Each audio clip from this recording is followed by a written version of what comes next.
The House will be in order. The chair lays before the House a communication from the Speaker.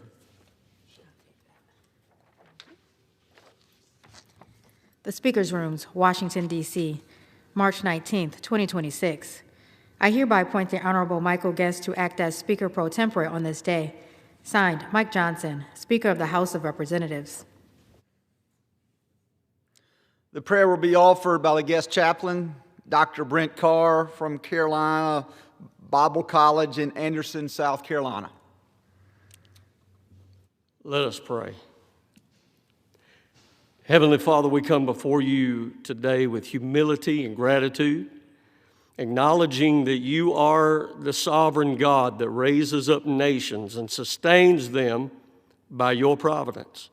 In this place of leadership, we recognize that every good gift our nation has received has come from your hand of grace. For nearly 250 years, Lord, you have shown remarkable faithfulness to the United States through wars, trials, testing, and prosperity. And like General George Washington knelt in the snow of Valley Forge and prayed that we confess that we are in need of your guidance and your protection, we pray that today. For our strength does not come from affluence or from armies, but our strength comes from Almighty God. Bless today the leaders that are gathered in this capital. Lord, grant them wisdom and courage and humility as they lead us in truth and justice for all. Forgive us where we have strayed from your ways. And Lord, we ask today, as we feel your presence in this place, that you would draw the heart of America back to you. For thine is the kingdom, and thine is the power, and thine is the glory, forever and ever. In Jesus' name, amen. Amen. Thank you, Dr. Carr.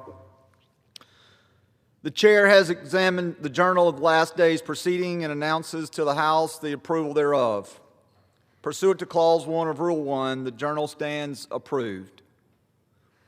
The Pledge of Allegiance will be led by the gentlewoman from Pennsylvania, Ms. Dean. I pledge allegiance to the flag of the United States of America and to the republic for which it stands, one nation, under God, indivisible, with liberty and justice for all. Without objection, the gentlewoman from South Carolina, my dear friend, Ms. Biggs, is recognized for 1 minute. Thank you, Mr. Speaker. I rise today to thank Dr. Brent Carr for that prayer and for the spirit in which it was given. It was a reminder of our need for God's guidance, wisdom, and grace in this body and in our daily lives. I would also like to thank his beautiful wife, Katie, and their girls for being here with him. For over a decade, Dr. Carr has worked with families, young people, and churches across the country, often supporting them through some of their most challenging moments. That kind of work doesn't make headlines, but it does reflect a life committed to serving others and to sharing the hope we have in Christ. He also serves as president of Carolina Bible College, an institution that played an important role in my life and continues to equip men and women to live out their faith and to serve in their communities. I'm grateful for his leadership and proud to have him here representing South Carolina's 3rd District today. Thank you, Dr. Carr. You are a friend, a mentor, and a faithful servant, and I yield back. The gentlelady yields back. The chair will entertain up to 5 further requests for 1-minute speeches on each side of the aisle. For what purpose does the gentlelady from Pennsylvania seek recognition? Mr. Speaker, I ask unanimous consent to address the House for 1 minute and to rise and extend my remarks. Without objection, the gentlewoman is recognized for 1 minute. Thank you, Mr. Speaker. Last weekend, I flew through Philadelphia International Airport, where 3 security checkpoints are now closed. The lines were long, yet our dedicated TSA officers moved us through security with speed, efficiency, and professionalism. They are doing the work, keeping us safe. even though it's been more than a month since they have been paid. The only reason their paychecks have stopped is because Republicans in Congress, led by the Speaker of the House, refuse to act. The Speaker could have held a vote today or a month ago to fund TSA, FEMA, the Coast Guard, our cybersecurity folks, all the parts of the Department of Homeland Security that are untainted by ICE's cruelty and corruption. Republicans are refusing to pay federal workers.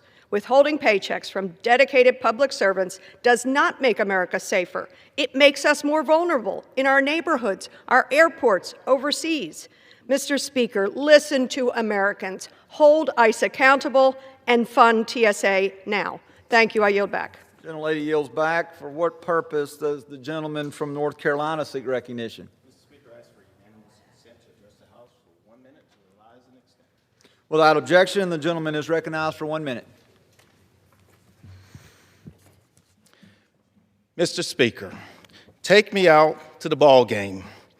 Greene County residents gathered at the James R. Fulghum Athletic Complex baseball field, a place dear to us and forever linked to legendary Hall of Fame coach James "Rabbit" Fulghum. To honor his remarkable life, he earned the nickname Rabbit for his incredible speed on and off the field. As the baseball coach of Greene Central High School, he led the team to 5 state championships, served as AD for 38 years, and founded our American Legion team. I will always cherish the memory in 2024 at our state championship, standing by coach and the players waving him on to the field, and he joined them in a moment of pure joy. It was deeply moving to see his family, former players, including ECU coach Godwin, and the community at his funeral service held at the very baseball field, a place we've witnessed so many inspiring athletes and life lessons. As a community servant and man of faith, he rested at home plate. He scored his final run. The crowd sang "Take Me Out to the Ball Game." I extend my heartfelt condolences to his wife, Jeanette, and his family. I yield back. Gentleman yields back. The chair announces the Speaker's appointment pursuant to Section 3B of the Public Safety Officers Medal of Valor Act of 2001, 42 United States Code 15202, and the order of the House of January 3, 2025, of the following individuals on the part of the medal to the. Let me back up. And the order of the House on January 3, 2025, of the following individuals on the part of the House to the Medal of Valor Review Board for a term of 4 years. Mr. Jason Richardson of Gloucester, Louisiana, and Mr. Brandon Claves of Choctaw, Oklahoma. For what purpose does the gentleman from California seek recognition? Mr. Speaker, pursuant to House Resolution 1115, I call up the bill H.R. 4638 and ask for its immediate consideration in the House. The clerk will report the title of the bill. Union Calendar Number 355, H.R. 4638. A bill to amend the Immigration and Nationality Act to provide that an alien who has been convicted of harming animals used in law enforcement is inadmissible and deportable and for other purposes. Pursuant to House Resolution 1115, the amendment in the nature of a substitute recommended by the Committee on Judiciary, printed in the bill, modified by the amendment printed in House Report 119554, is adopted, and the bill as amended is considered read. The bill as amended shall be debated for 1 hour, equally divided and controlled by the chair and ranking member of the committees on the judiciary or their respective designees. The gentleman from California, Mr. McClintock, and the gentleman from Maryland, Mr. Raskin, each will control 30 minutes. The chair recognizes the gentleman from California. Mr. Speaker, I ask unanimous consent that all members may have 5 legislative days in which to revise and extend their remarks and to insert extraneous material on H.R. 4638. Without objection. I yield myself such time as I may consume. Gentleman is recognized. Mr. Speaker, Freddie is a 5-year-old male beagle that was found on the side of a Georgia road and adopted into the USDA's detector dog program. In August 2023, Freddie began his current job as a CBP agriculture detector dog at Dulles International Airport. He and his handler, Melissa Snyder, worked the early morning flights arriving primarily from Central America and Africa. As of late last year, Freddie had conducted more than 590,000 searches, resulting in more than 2,000 alerts that led to more than 1,800 seizures of prohibited agricultural products and almost 2,500 different pieces of quarantined material. Now, it was during this important work last June when Freddie alerted to luggage on a flight from Egypt. While Agent Snyder questioned the owner, this man violently kicked Freddie with sufficient force to lift Freddie off the ground. Freddie suffered contusions to his right forward rib area. He was taken off duty for 2 weeks to recover. Well, it turns out the Egyptian national was smuggling 117 pounds of meat and produce, which were prohibited from entering the United States. Now, the same month as Freddie's attack, leftist protesters in Los Angeles physically attacked horses used by the Los Angeles Sheriff's Department for crowd control during an anti-ICE riot. Horses are used extensively by federal agencies for crowd control and also for access to remote areas along the border frequented by human and drug traffickers. So Congressman Calvert brings us this simple bill that says if you're convicted of harming a law enforcement animal or you admit to doing so while you're a guest in our country, you will be immediately expelled and never be allowed to return. Now, yes, it's true we have good laws to punish such animal cruelty, and yes, such assaults can be defined as moral turpitude to bar admission, but as we've discussed before on this floor, that finding can often require Byzantine legal proceedings that eat up many years and thousands of dollars of resources if they are pursued at all. Now, I know many of our Democratic colleagues supported the border policies of the Biden-Harris administration, which encouraged the largest illegal mass migration in history. They allowed the world's most violent criminal gangs and cartels into our communities, suppressed American workers' wages, and cost taxpayers an estimated $160 billion a year to support. And I know that many are now vigorously, and in some cases violently, opposing the enforcement of our immigration laws under the Trump administration.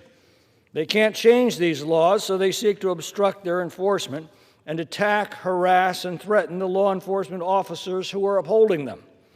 Some Democratic state and local officials have even revived the disgraced doctrine of nullification that we all thought had died with the Confederacy in order to defy federal law.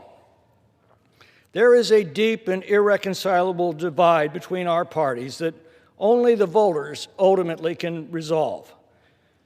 But can't we at least all agree that kicking a 5-year-old beagle at an airport should disqualify a foreign national from entering our country ever again? That's the entire 2-paragraph bill, and I hope we can put aside our differences and all support it. I reserve the balance of my time. The gentleman reserves. The gentleman from Maryland is recognized. Thank you, Mr. Speaker. I yield myself such time as I may consume. The gentleman is recognized. Well, here's what America's talking about. Donald Trump's unauthorized, undeclared war of choice, a forever war in the making, which is costing us between $1 and $2 billion every single day, and has killed already 13 Americans in uniform, wounding more than 200 Americans in uniform, killing more than 1,000 Iranians, including 170 school children who were bombed at an all-girls school in Iran. Americans are talking about the fact that gasoline now costs $3.84 a gallon. It's gone up more than 25% in 1 week because of Donald Trump's unauthorized, undeclared, illegal war of choice in Iran. Crude oil now soaring to more than $109 a barrel because Donald Trump's war planners could not have predicted that Iran would try to strangle commerce in the Strait of Hormuz. That's what America's talking about this week. America's talking about when will there be justice for Renee Good and Alex Preddy, American citizens exercising their First Amendment and Second Amendment rights, shot down in cold blood by government agents in Minneapolis. And the most recent Secretary of Homeland Security libeled them as domestic terrorists and refused to recant from that defamatory lie. That's what America's talking about. When are they going to reform ICE? And when are they going to start paying the Coast Guard, the TSA, FEMA, and CISA? We've got a discharge petition to say, pay those people and don't let all of the illegality of ICE bring down the faithful public servants at the Coast Guard, TSA, FEMA, and other federal agencies. That's what America's talking about this week. Well, what are MAGA Republicans in Congress talking about this week? They're talking about the Bow Wow Act. The Bow Wow Act. Now, how did they come up with this bill and this title? Well, the president's poll numbers are sinking like a stone. So they needed to find something to do in Washington to put on the floor. They can't talk about Trump's ruinous tariffs that have plunged so many small businesses into oblivion and cost American consumers hundreds of billions of dollars. They can't talk about that because the Supreme Court, which they gerrymandered and sliced and diced and packed and stacked, struck it down. Even the extremely right-leaning Supreme Court struck down Donald Trump's tariffs. We told them it was unconstitutional. We told them that only Congress has the power to impose taxes and to regulate commerce with foreign nations. But no, like lemmings, they followed Donald Trump off of the side of the ship. And now those tariffs are not only economically ruinous for the country, they're discredited and struck down. So they can't talk about that, which was their big policy hit of the administration so far. No, they can't talk about that. Well, they're not talking about the war in Iran. That's splitting even the MAGA base right down the middle, because they had talked about before Donald Trump the importance of Congress actually making decisions about going to war. After all, that is what the Constitution says in Article 1, Section 8, Clause 11. It's Congress that has the power to declare war. So no, they're not talking about that. They're not talking about the lives that have been lost in Iran with this bizarre, impetuous war of choice that has been thrust on the country, when the president promised us there would be no more forever wars and regime change wars, and they can't even settle on whether this is a regime change war or not. Some of them say it is, some of them say it isn't. So we don't know. So they can't talk about that.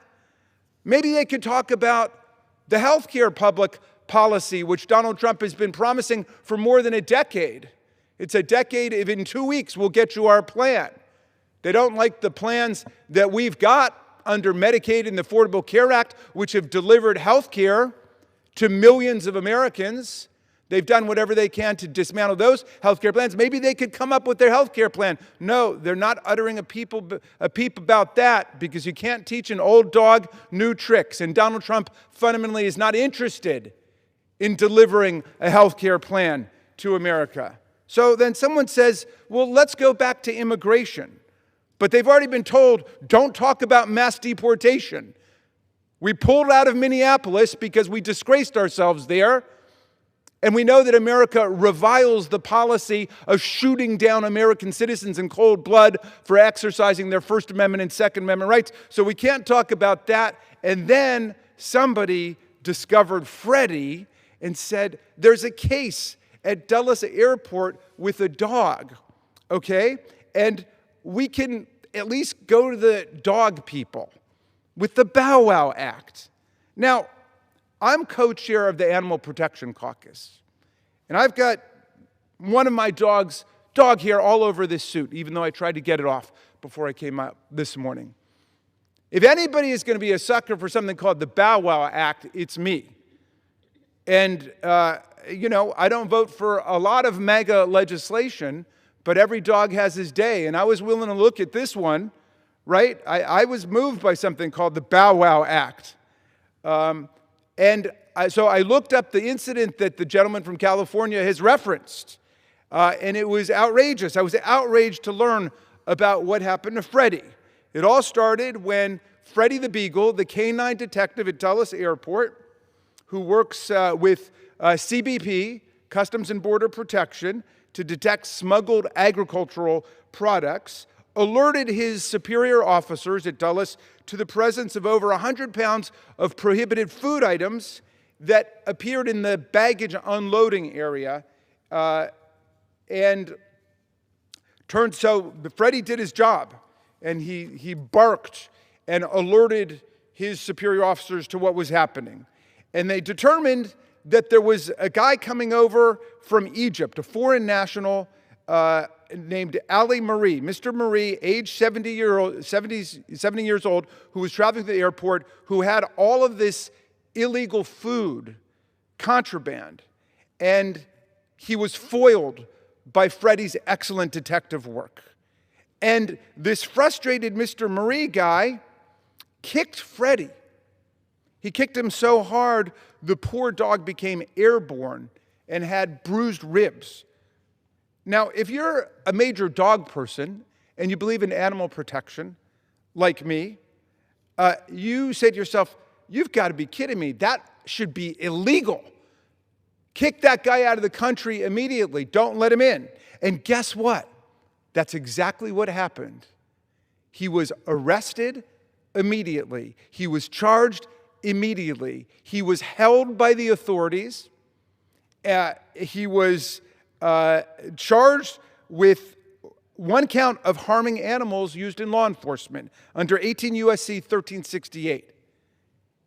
He was convicted in trial in his second day in America. He was held overnight, arrested, charged, convicted the next day, and then removed. He was sentenced to time served. He was ordered to pay for the veterinarian bill for Freddie's bruised ribs, which the court records show was $840, and he was promptly deported right back to Egypt after the court hearing on day 3.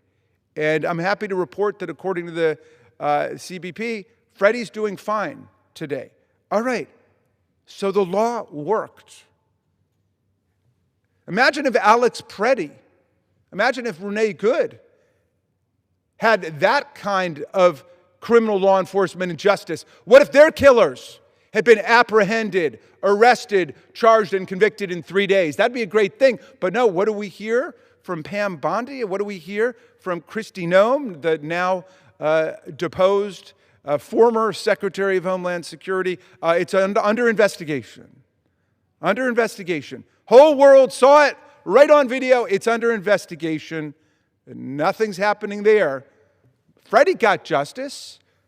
And we got a system that actually works there. Mr. Marie served 3 days in jail. His food was confiscated, taken away, and he was deported from the country. Why? Because assaulting a dog like that is a crime of moral turpitude. And under the federal laws, a crime of moral turpitude like that gets you kicked out of the country. It all worked. Well, but they've got nothing else to talk about, so they want to double down and pass redundant legislation to say that somebody does this should be deported, which is already what happened in this case. The opportunity to propose a redundant, unnecessary, superfluous bill to score meaningless political points when the rest of the world is talking about war and inflation caused by this president proved impossible to resist for our colleagues. H.R. 4638 would render inadmissible and deportable any non-citizen who willfully or maliciously harms a police dog or a police horse, as current law already requires, but there is one change.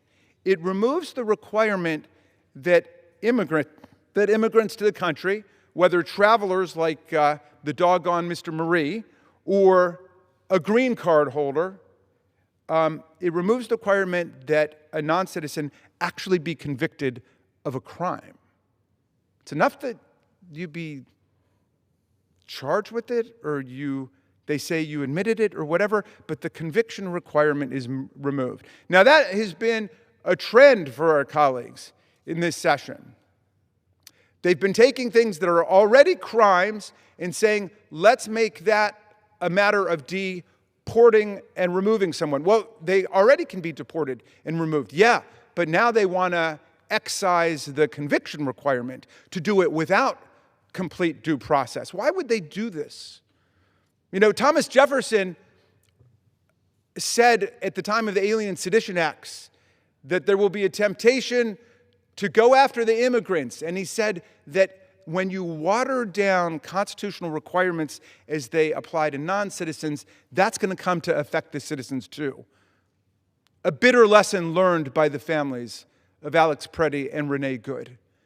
In other words, if you train the ICE agents that they can do whatever they want, they're beyond the law, they can put on masks and bust down people's doors and enter without a Fourth Amendment search warrant issued by a neutral magistrate. If they can do that kind of thing, if they can abuse people, as we've seen all over the internet, if they can rough people up, well, what difference does it make really if they're immigrants or if they're citizens, if they're beyond the law?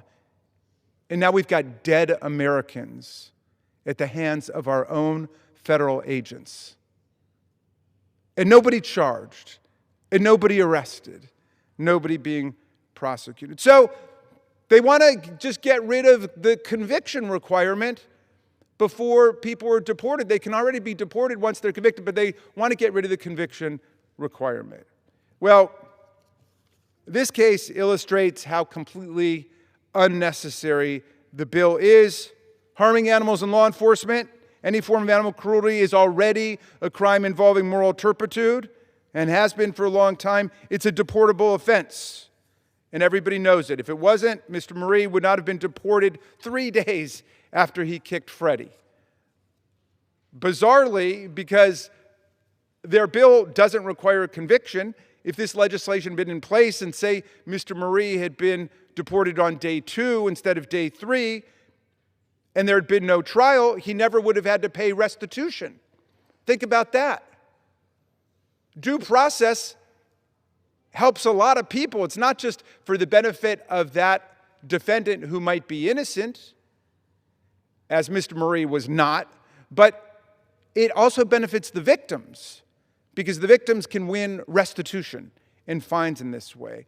But they want to deport first and not have a trial. They just want to eliminate due process. I mean, I don't understand it. President Trump has had his experiences in the criminal justice process, and he had every right guaranteed to people under due process. The right to a lawyer, the right to be heard, the right to introduce evidence, the right to cross-examine, the right to trial by a jury of his peers. And even after going through all of that, there's still people who say that wasn't enough. It didn't really work for him. He didn't really get due process. He wasn't really guilty of committing fraud. Well, if that's the case for someone who had every conceivable benefit of due process, what about somebody now who gets no due process at all and no trial? That's what they're suggesting. I don't understand why, really, other than the possibility of just introducing an unnecessary redundant bill and giving them something to talk about when they don't want to talk about what's really going on in the world, what's really going on in America. With gas prices soaring out of control, people unable to pay for their health care, people unable to afford groceries. They don't want to talk about any of that. They want to talk about Freddie. Well, there's a lot of meaningful animal protection work we can do together. And those of us in the Animal Protection Caucus would be very happy to meet with the gentleman from California about all of the things we can do to really help animals in America. But right now, Freddie is doing fine. That case worked out fine. This bill is unnecessary. I reserve. Gentleman reserves. The gentleman from California is recognized. Mr. Speaker, I can't blame the ranking member for wanting to talk about everything except the bill before us. I would simply remind him that this House has repeatedly voted to fully fund the Department of Homeland Security. Every Republican in this House voted to fully fund the Department of Homeland Security. It was the Democrats who have consistently opposed these bills and are holding them hostage in the United States Senate. Why? Because they want us to stop enforcing our immigration laws, the laws that Congress itself enacted. Well, if they don't like these laws, they should work to change them. They're serving in the very institution that writes these laws. Instead, they block funding for the Department of Homeland Security at a particularly vulnerable time in our nation's history, and they attack the officials who are valiantly working to enforce those laws to keep us safe. We have one Democratic member of this House who's being prosecuted for assaulting an ICE officer. Another deliberately doxed an ICE officer to a violent mob, which then attacked that officer and sent him to the hospital. So it shouldn't surprise us that they'd oppose this bill to protect law enforcement animals. As the President observed a few weeks ago, these people really are crazy. I am now pleased to yield such time as he may consume to the author of this bill, the Honorable Ken Calvert of California. The gentleman from California is recognized. I thank the gentleman. Mr. Speaker, I rise today in strong support of H.R. 4638, the Federal Working Animal Protection Act. This legislation was inspired by a member of Customs Border Protection Beagle Brigade named Freddie. There's a picture of Freddie right there. Freddie is a 5-year-old agricultural inspection beagle who works for Customs and Border Protection. His job, along with other members of the Beagle Brigade, is to prevent the importation of illegal agricultural products in the United States, imported foods and other products that pose significant risk to both the American farmers and the American food supply at large. Last summer, during a routine inspection at Dulles International Airport, Freddie alerted his handler of suspicious luggage belonging to an Egyptian national, at which point he was violently kicked and flung into the air by the man. Fortunately, Freddie has made, as was pointed out, a full recovery and is back on duty. With increased attacks of law enforcement, it's vital that our working animals receive the protections that they deserve. For that reason, I introduced the Federal Working Animal Protection Act. This legislation would make the assault of any federal working animal by a non-U.S. citizen a deportable offense. The federal government employs a wide range of working animals. A lot of people don't know that. Not just including dogs, but horses, even dolphins. All these animals work to protect us from threats both at home and abroad, and they should be given protection while they're performing their duties to keep us all safe. Mr. Speaker, we cannot let this heinous act go unanswered. If you are a foreign national in our country and you hurt a federal working animal, under this new law, you will be immediately deported. I'd like to thank the Chairman, Chairman Jordan, my friend Chairman McClintock, and the House Judiciary Committee staff for helping to bring this legislation to the House floor, and I urge all my colleagues to approve this bill. With that, I yield back the balance. Gentleman yields. Reserve. Gentleman reserves. A gentleman from Maryland is recognized. Thank you very much. We want the immigration laws enforced. We also want the Constitution of the United States to be enforced. They think somehow it's been suspended and the President of the United States can do whatever he wants. So we're trying to stand up for the rule of law in America and for our Constitution and Bill of Rights. I'm now proud to yield 5 minutes to the distinguished gentlelady from Washington State, Ms. Jayapal. The gentlelady is recognized. Thank you, Mr. Speaker. We also want to make sure that the work that we do in this body reflects the priorities of the American people. And once again, this bill is nothing but an attempt to distract the American people from Republicans' failure to lower prices. You know, this morning I went online and I looked at what gas prices are in my home state of Washington. Over $6 for regular unleaded. And over $6 for diesel and over $5 for regular unleaded. And that is an increase of over almost $1 before just in the last couple of weeks. And so I know what my constituents care about. It's the fact that they can't afford their gas, Childcare right now is around $21,000 per child in the state of Washington. Healthcare premiums have gone crazy since Republicans have refused to extend the Affordable Care Act tax credits. And so what people are facing is a complete destruction of their ability to live decent lives. Are we addressing any of that here? You know, at a town hall last week, I had a constituent stand up and tell me that he was a war veteran from the Afghanistan war. He was a sergeant in the Marines. He said he spent his entire life fighting in these forever wars. He doesn't want another one. But we're not talking about any of that here. We're not even making sure that the president does what he is supposed to do and comes to Congress for authorization for this war. In fact, we just heard that the Pentagon is putting forward a request for $200 billion more for this war.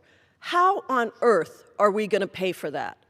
It is absolutely ridiculous. And so I think that this is all about trying to go back to the old playbook of trying to vilify immigrants, trying to make people blame immigrants for everything that is wrong with their lives.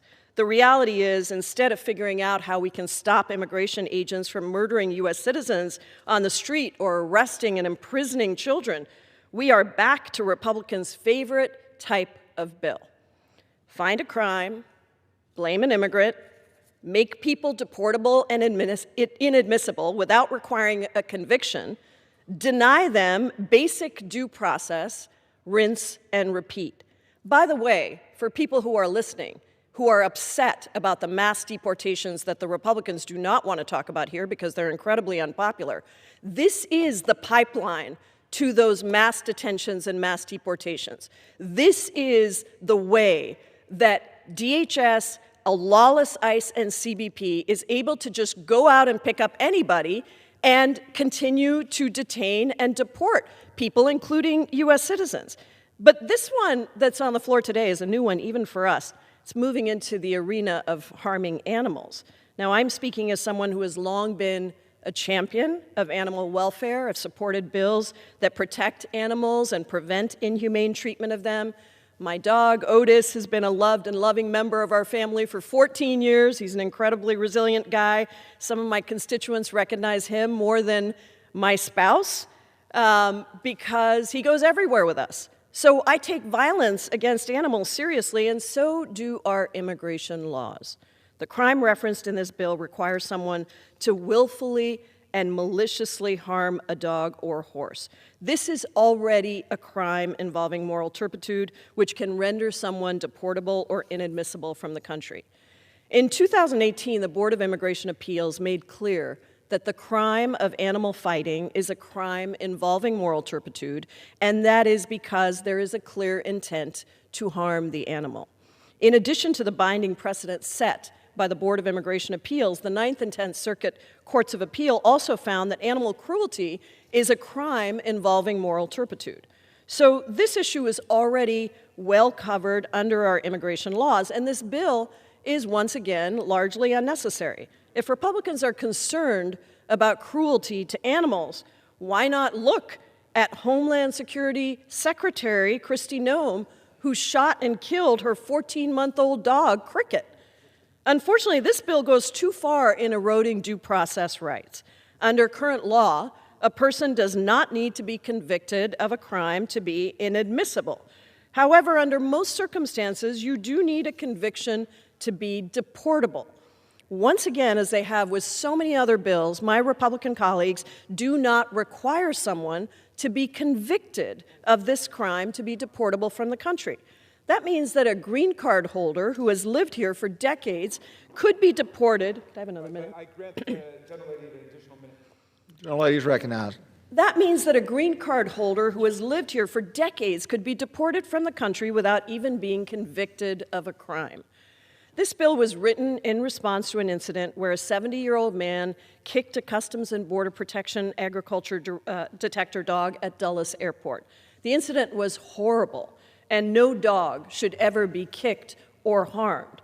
However, that man was tried and convicted in federal court before he was removed from the country, underscoring how unnecessary this law is. It has never been more important for people to have their day in court. Look at what's happening across the country as federal immigration authorities terrorize American communities. We have seen residential communities tear-gassed without a very care for the young children who have been affected. We've seen a teacher with work authorization arrested at the daycare where she works, inflicting irreversible harm on the little kids that she cares for. We've seen U.S. citizens brutalized and even killed by ICE and Border Patrol, most recently in Minnesota. And we've seen again and again how ICE has accused people of assaulting them, only to find out that it was a lie. I'll yield the gentlelady an additional 30 seconds. Gentlelady is recognized. The Wall Street Journal just released an investigation finding that most accusations against U.S. citizens for attacking immigration agents were unsubstantiated. The right to being innocent until proven guilty should be something that every single one of us in this chamber can agree to. It is a bedrock principle of fairness, of due process, and the rule of law. Republicans gave ICE tens of billions of dollars to continue the lawless assault on the American public. Republicans own this mess, but it is up to all of us to fix it. Republicans want to pass absurd legislation like this one that only makes the system worse, not better. Oppose this bill, and I yield back. Gentlelady yields. The gentleman reserved. Gentleman reserves. The gentleman from California is recognized. Mr. Speaker, I don't want to stray too far from the topic, but I have to remind the gentlelady that inflation peaked at over 9% under the Biden administration, specifically because of the massive spending bills that the gentlelady supported. Every dollar that you held the day that Joe Biden took office was worth just 79 cents the day he left office 4 years later. This administration is bringing inflation down, and real working wages are rising once again. Now, the Democrats have told us that, don't worry, this is already covered by the catch-all ground for moral turpitude. But moral turpitude is in the eye of the beholder. It often requires years of lengthy litigation. The whole purpose of this bill is to take those years of litigation and delays and appeals and make a simple and clear statement to every guest in our country. If you are convicted of or you admit to harming a law enforcement officer, you're out of here and you're not coming back. The act itself is defined as disqualifying for entering or staying in our country. You still have to be convicted of that act or admit to that act, so you either have your day in court with all the due process rights, or you waive those rights by admitting to the act. But once you've done so, there's no further room for interpretation or delay. What is so hard for the Democrats to admit that you shouldn't kick a dog and expect to remain a guest in this country? The Democrats also tell us that this bill would require a conviction for harming an animal before the provisions of this law can take effect. Well, listen carefully. The bill does either require a conviction or an admission of guilt. It's the admission that's something that the Democrats just can't accept. So let me put it to them as plainly as I can. An admission of guilt is an admission of guilt. This isn't something just blurted out in your sleep. There are already many offenses that fall under the same process, and the standards are rigorous. The alien's admission has to be explicit, unequivocal, and unqualified. The immigration judge has to find that the admission fits within the relevant statutes and that the admission is based on reasonable, substantial, and probative evidence. Nothing in this bill denies the alien due process. They can either go to trial or they can waive their right to due process by admitting guilt. The Democrats clearly aren't interested in due process. They're interested in gumming up the process so that aliens can remain in this country even after such a patently reprehensible act as kicking a 5-year-old beagle that's assisting law enforcement. I reserve the balance of my time. In reserves, the gentleman from Maryland is recognized. Thank you, Mr. Speaker. First of all, I'm baffled and amazed that the gentleman would bring up the economy under President Biden. You know, a month before the presidential election in 2024, The Economist magazine had a cover story titled, the envy of the world. The American economy has left other rich countries in the dust. Expect it to continue, argue Henry Kerr and Simone Rabinovich. Okay, that was what President Biden left to Donald Trump when he took over. An economy that was the envy of the world. Inflation down, unemployment down, small business sector roaring, the economy roaring, opportunity for young people. And Donald Trump has taken an economy that left other rich countries in the dust, and he's covered us in mud and dirt. He's put us in the dust. Now, gas prices are up 25% in 2 weeks. In 2 weeks. You know, I don't need to refute all this propaganda and disinformation. People go to the gas station and it refutes all the propaganda and disinformation that we're hearing from them. They're better off sticking to the Bow Wow Act. Under President Biden, we passed the bipartisan infrastructure law, a $1.2 trillion investment in America. In America. In our bridges, our roads, our highways, our ports, our airports, not blowing up stuff in other people's countries. Precisely what Donald Trump had promised he wouldn't do. That's where our money is going now. Draining the U.S. economy by $1 to $2 billion every day. They're spending that on an undeclared, unauthorized war. And our colleagues would not even want to have one honest debate and one honest vote in Congress on whether or not to declare war on Iran. And they won't utter a peep about it today or yesterday or tomorrow. They won't say anything about it. Nothing. But they let President Trump have their way with them.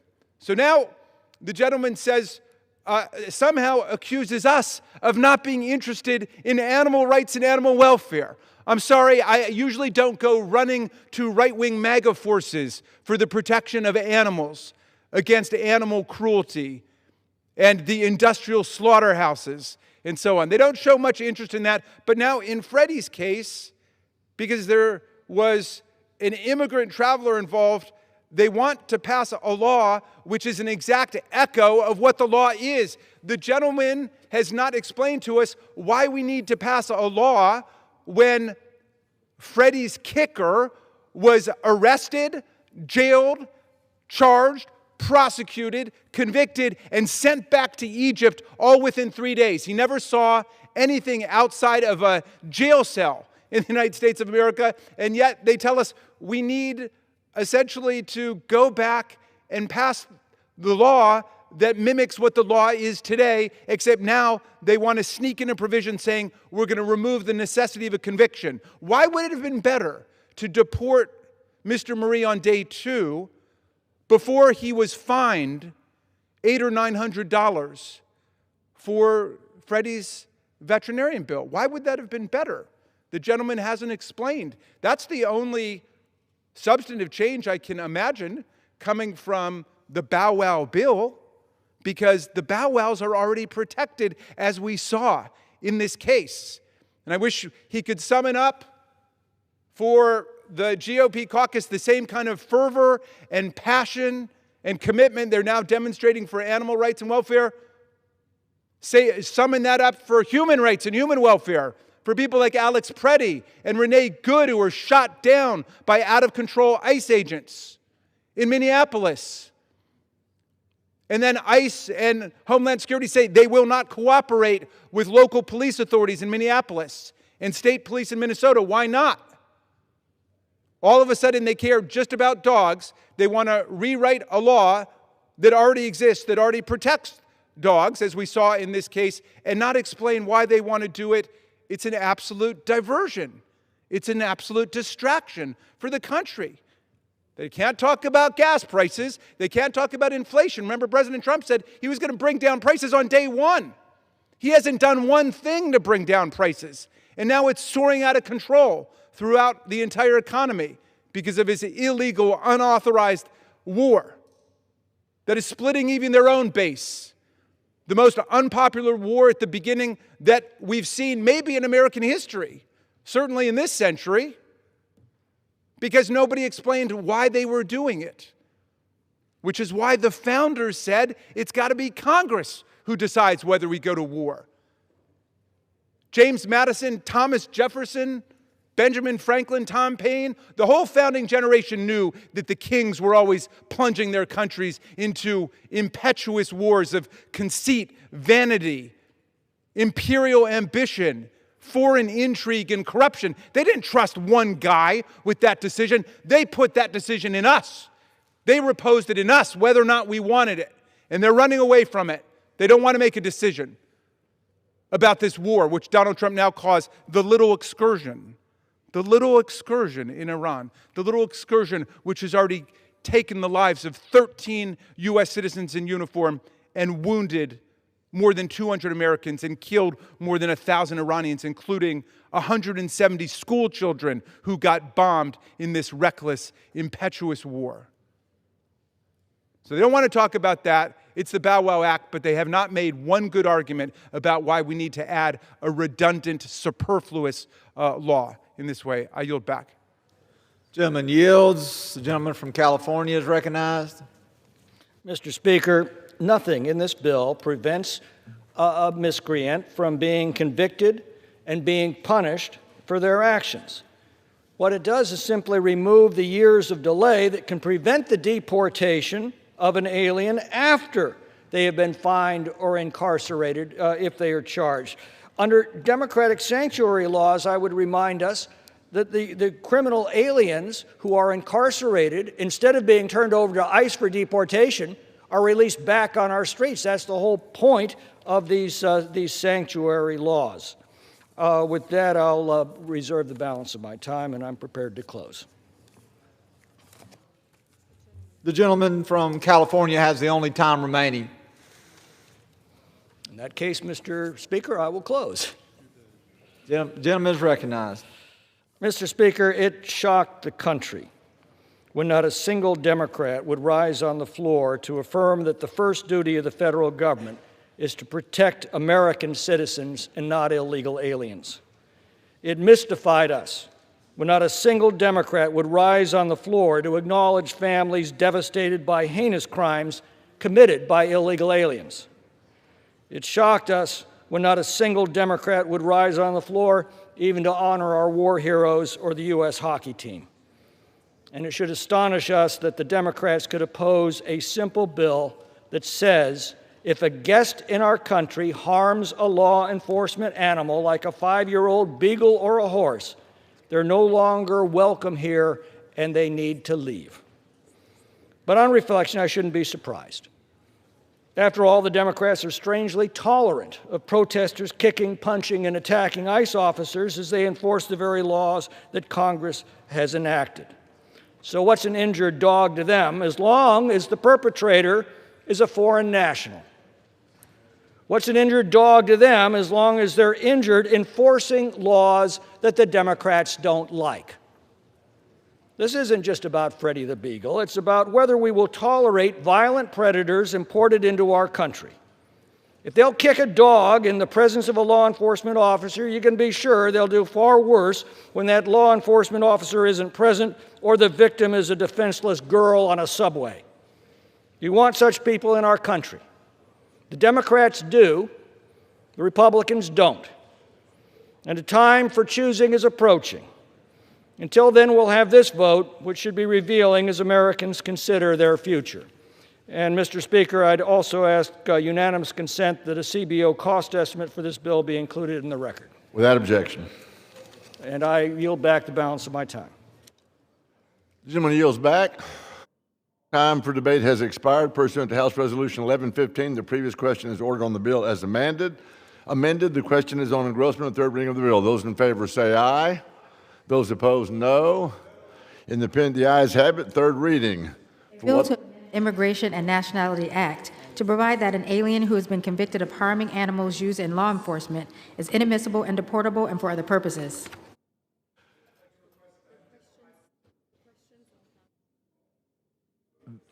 The question is on passage of the bill. Those in favor say aye. Those opposed, no. The ayes have it. The bill is before a person. Gentleman rise. I'd like to ask for a recorded vote of the ayes and the nays. Does the gentleman request the yeas and nays? The yeas and the nays. Okay, the yeas and nays are requested. Those favoring a vote by the yeas and nays will rise. A sufficient number having risen, the yeas and nays are ordered. Members will record their votes by electronic device. This is a 15-minute vote.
On this vote, the yeas are 228, the nays are 190. The bill is passed without objection. A motion to reconsider is laid on the table.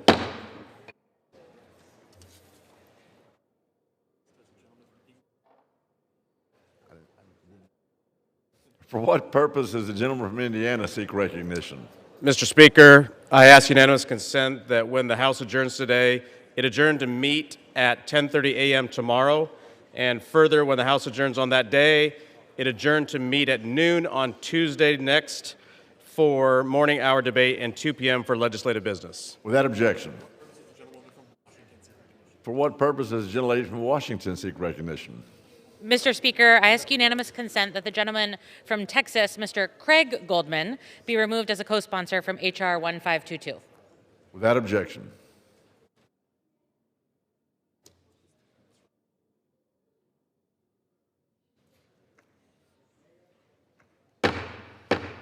The House will be in order, please. House will be in order. For what purpose does the gentleman from Alabama seek recognition? Mr. Speaker, I ask unanimous consent to speak out of order. Objection. Gentleman is recognized. Thank you, Mr. Speaker. I rise today with my colleagues from the state of Alabama and Ohio to honor the lives of the 6 KC-135 crew members who tragically lost their lives in support of Operation Epic Fury on March 12th of 2026.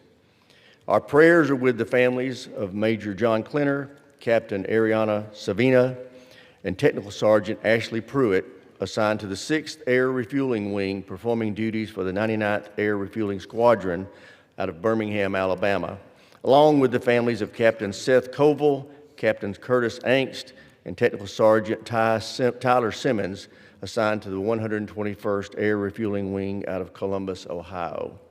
I would also like to acknowledge the total of 13 service members who have lost their lives during this conflict. We commend their selfless sacrifice and service to our country and pray for their loved ones. Please join me in a moment of silence to honor their memory.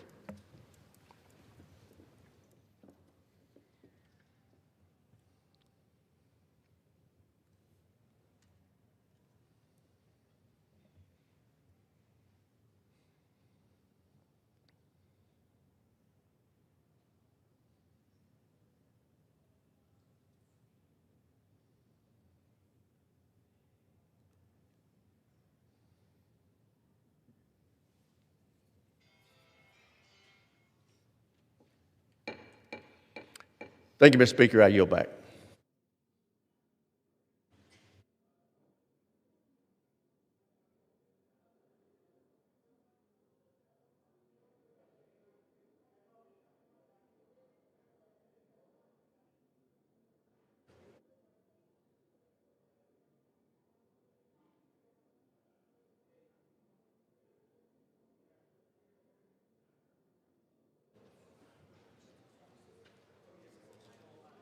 Ohio.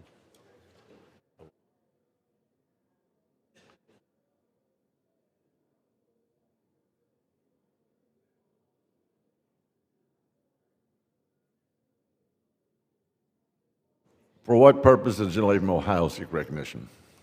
Mr. Speaker, I ask unanimous consent to speak for 1 minute and to pay tribute to patriots of our nation. The gentlelady is recognized.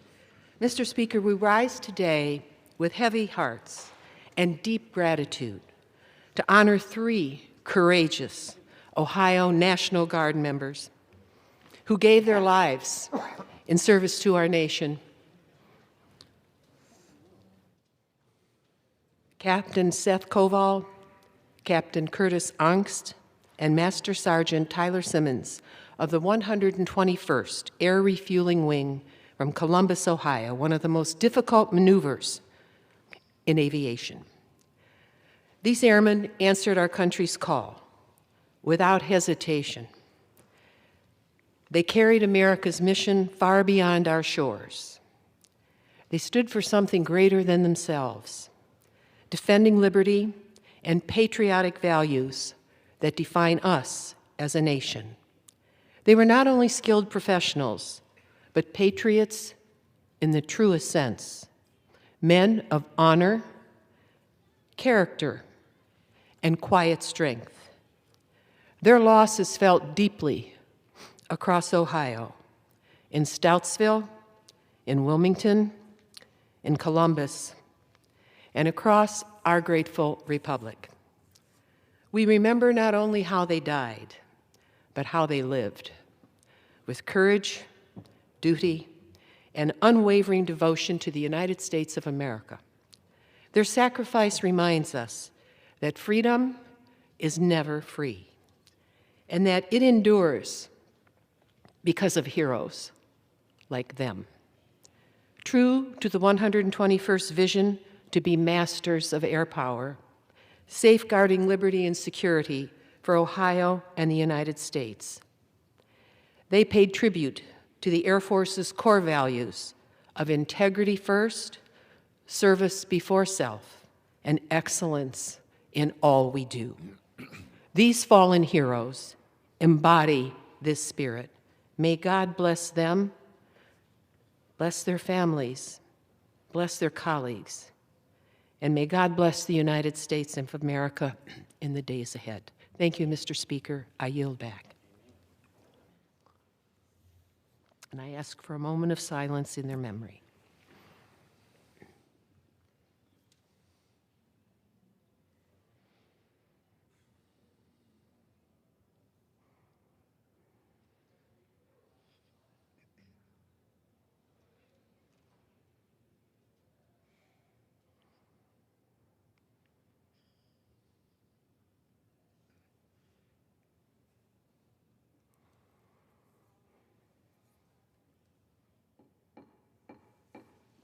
Thank you all for coming. Thank you for coming. Brian, Thank you. Thank you for coming. Thank you for being here. Thank you for coming. Thank you for coming. Let's see my wife. Thank you for coming. Good job. Thank you, Jim. Thank you. Thank you for being here with us. thanks, Marcy. Thank you for being here.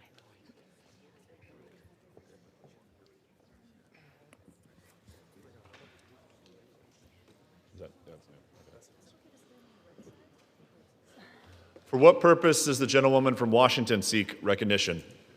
Mr. Speaker, I ask unanimous consent to address the House out of order. Without objection, the gentlewoman is recognized.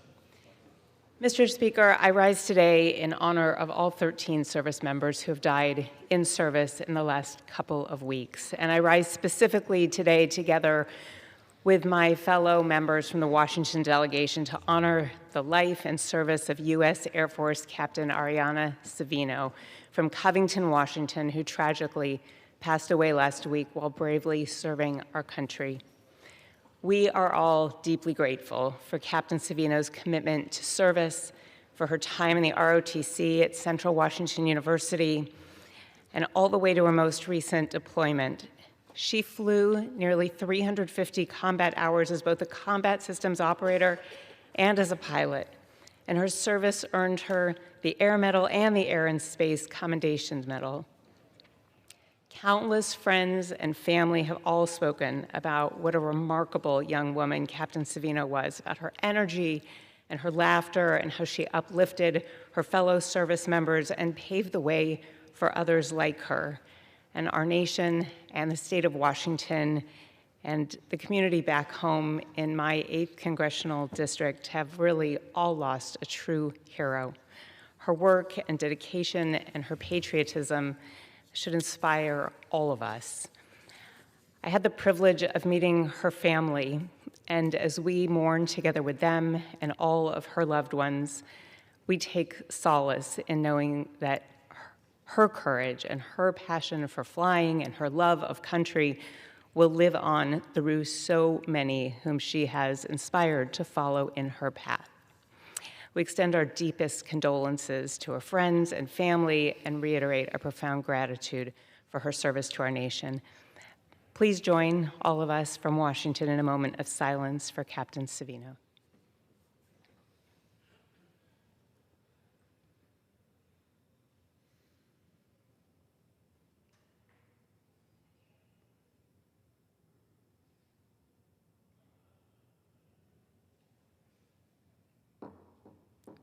Thank you. I yield back. Gentlewoman yields. The chair will receive a message. Excuse me. Mr. Speaker, message from the Senate. Mr. Speaker, Madam Secretary. I have been directed by the Senate to inform the House that the Senate has passed S 4138, an act to waive the 60-day notice requirement for the posthumous honorary promotion of Captain Cody Cork, United States Army, in which the concurrence of the House is requested.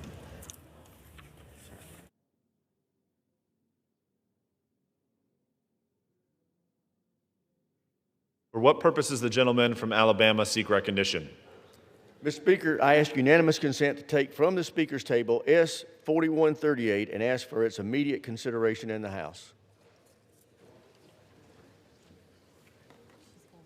The clerk will report the title of the bill momentarily.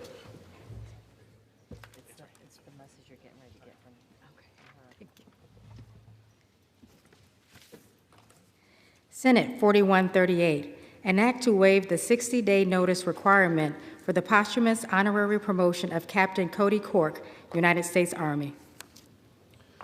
Is there objection to the consideration of the bill? Without objection, the bill is read a third time and passed, and the motion to reconsider is laid on the table.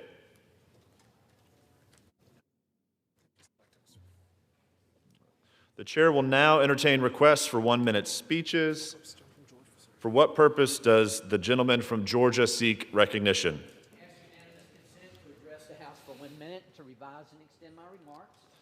Without objection, the gentleman is recognized for 1 minute. Mr. Speaker, I rise today to recognize Joel Leon, who was recently named as the Chief Operating Officer at Memorial Health University Medical Center. This is a key leadership addition in Savannah's healthcare community, with Memorial Health being a vital bed facility serving coastal Georgia. A seasoned hospital administrator from HCA Healthcare, Mr. Leon most recently served as COO at Florida Gulf Coast Hospital, overseeing operations and service lines like orthopedics, cardiac care, and robotics. Earlier at HCA Florida Ocala Hospital, he drove $65 million in facility improvements and earned Robotic Surgery Center of Excellence status. With degrees from Florida State and the University of Florida, plus executive training, Mr. Leon brings fresh expertise to guide daily hospital operations. This appointment signals continued commitment to excellence in our region's premier medical center. I congratulate Joel Leon and wish him success leading Memorial Health forward. Thank you, Mr. Speaker, and I yield back. Gentleman yields. For what purpose does the gentlewoman from New Jersey seek recognition? Without objection, the gentlewoman is recognized for 1 minute. Mr. Speaker, I rise to congratulate New Jersey's 10th very own Michael B. Jordan for his Oscar win this Sunday. The Newark native won the Academy Award for Best Actor for his work in Sinners, making him the 6th Black man to win this award. As an alumni of Arts High School in Newark, this weekend was a celebration for the children of the New Jersey public school system, who all have the same potential for greatness as the actor they often see on the big screen. In his acceptance speech, Jordan acknowledged those who came before him, and I would like to thank him for inspiring the future generations who will follow in his footsteps.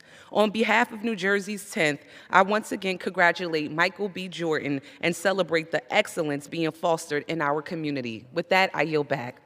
Yields. For what purpose does the gentleman from Pennsylvania seek recognition? Mr. Speaker, request unanimous consent to address the House for 1 minute and to revise and extend my remarks. Without objection, the gentleman is recognized for 1 minute. Mr. Speaker, I rise to congratulate the State College Community Land Trust as they mark 30 years of service in April.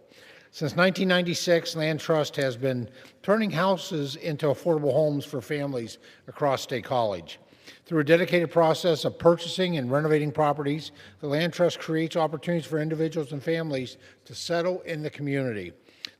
Land Trust keeps home ownership affordable by owning the land. This strategy cuts costs for families by 30%. The organization has expanded their mission of affordability by developing energy-efficient homes that help keep utility costs low. For 30 years, the Land Trust has established 57 affordable homes and helped 85 families. They played a pivotal role in ensuring State College remains a place where families can afford to live and thrive. Mr. Speaker, the Land Trust has been pivotal in helping members of our community achieve the dream of home ownership, and I thank them for their service. Congratulations on 30 years. Thank you, Mr. Speaker, and I yield back the balance of my time. Gentleman yields. For what purpose does the gentlewoman from Vermont seek recognition? Without objection, the gentlewoman is recognized for 1 minute.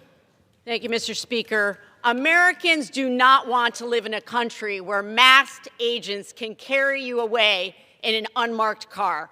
And Americans don't want to live in a country where innocent people are just dumped on the side of the road in freezing temperatures because ICE agents made a mistake and arrested the wrong person. And they don't want to live in a country where agents can bust down the doors to their homes without a warrant. And they don't want to be stopped while they're out shopping and have somebody in a mask and armed to the teeth asking them where their papers are. None of these things happen in a free country. They don't. We are in a dangerous place right now. We have a choice, all of us.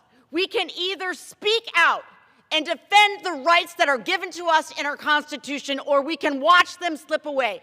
Those are the stakes, and we have to push back. We have to speak out and use our voices against this tyranny. Gentleman's time has expired. I yield back. For what purpose does the gentleman from Georgia seek recognition? Mr. Speaker, I ask unanimous consent to address the House for 1 minute and to revise and extend my remarks. Without objection, the gentleman is recognized for 1 minute. Thank you.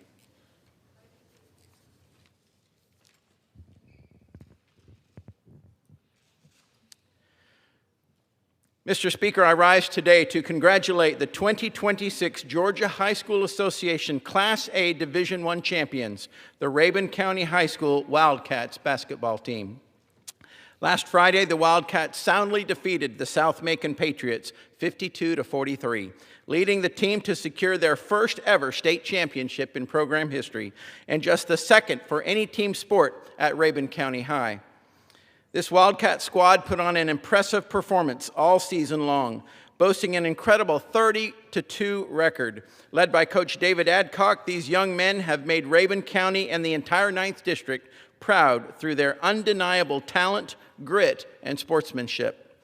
Congratulations to Coach Adcock and the entire team on clinching an exciting, impressive, and historic state championship. Go Wildcats. Thank you, and I yield back.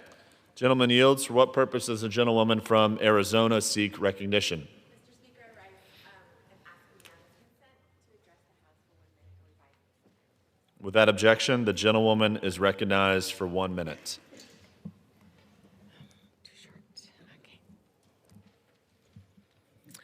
I rise today with great pride to recognize Audrey Jimenez, a remarkable young woman, wrestler from Tucson, Arizona, graduate from Sunnyside High School in Arizona's 7th Congressional District, and is a gold medalist at the Pan American Wrestling Championships. Audrey represents the very best of our community. She is an inspirational young woman who has put in early mornings, long practices, and hard-fought matches to become a champion. But what stands out even more is her heart, her humility, her determination, and the way she carries herself as a proud Arizonan. Audrey's a shining example of a role model who opens doors and inspires other young girls to see themselves in sports where they may not have seen themselves before. I've had the privilege of seeing how deeply our community rallies behind athletes like Audrey, and it's clear she carries that support with her every time she competes. Audrey, we are so proud of you and are excited for your continued success in the future. I yield back. Gentlewoman yields. For what purpose does the gentleman from Colorado seek recognition? Mr. Speaker, I ask unanimous consent to address the House for 1 minute and to revise and extend my remarks. Without objection, the gentleman is recognized for 1 minute. Mr. Speaker, I rise today to recognize the 40th anniversary of the Business Incubator Center and its extraordinary impact on Mesa County and Colorado's western slope.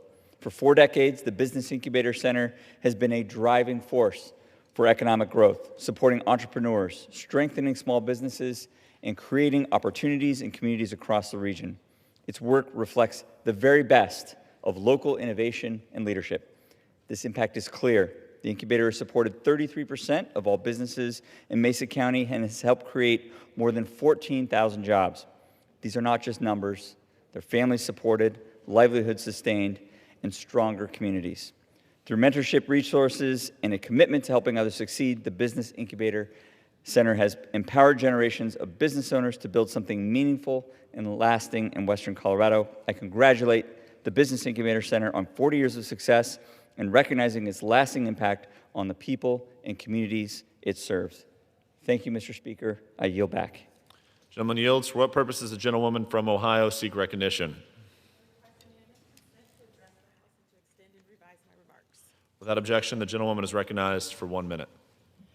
Thank you, Mr. Speaker. Today I rise to recognize the Archbishop Hoban girls basketball team as Ohio's 13th District Champions of the Week. For the first time since 1988, the Hoban Knights girls basketball team are the Ohio State Champions. Last week, they captured the Division II state title with an impressive victory over the previously undefeated Mount Notre Dame Cougars. After an early deficit, the Knights surged ahead with a dominant first quarter run. Senior Nira Stevens with 25 points, earning a game MVP honors, while Mackenzie Grant recorded a double-double with 17 points and 11 rebounds.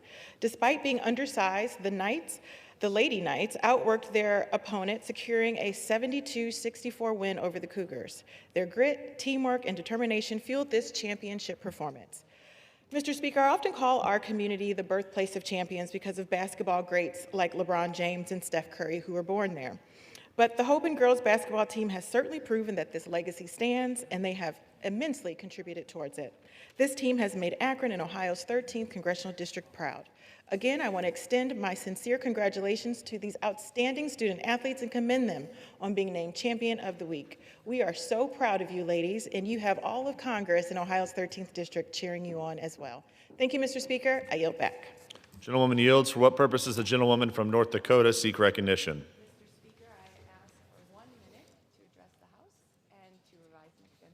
Without objection, the gentlewoman is recognized for 1 minute. Mr. Speaker, during National Agriculture Week, I rise to recognize the men and women who keep our country running, our nation's farmers and ranchers. In North Dakota, agriculture isn't just an industry, it is our way of life. It's early mornings, long days, and a commitment to see things through no matter what the conditions. As a lifelong North Dakotan, a fourth generation, and a daughter of a proud farmer and rancher, I've seen this commitment my entire life. Our producers face real challenges, short growing seasons, unpredictable weather, and volatile markets, but they continue to deliver. They feed our families, fuel our economy, and sew together the fabric of rural America that is such a source of strength to our nation. They don't ask for much, just a chance to do their work, pass their operations on to the next generation, and compete on a level playing field. This week and every week, we recognize their contribution of our farmers and ranchers and recommit to policies that support American agriculture and strengthen it for the future.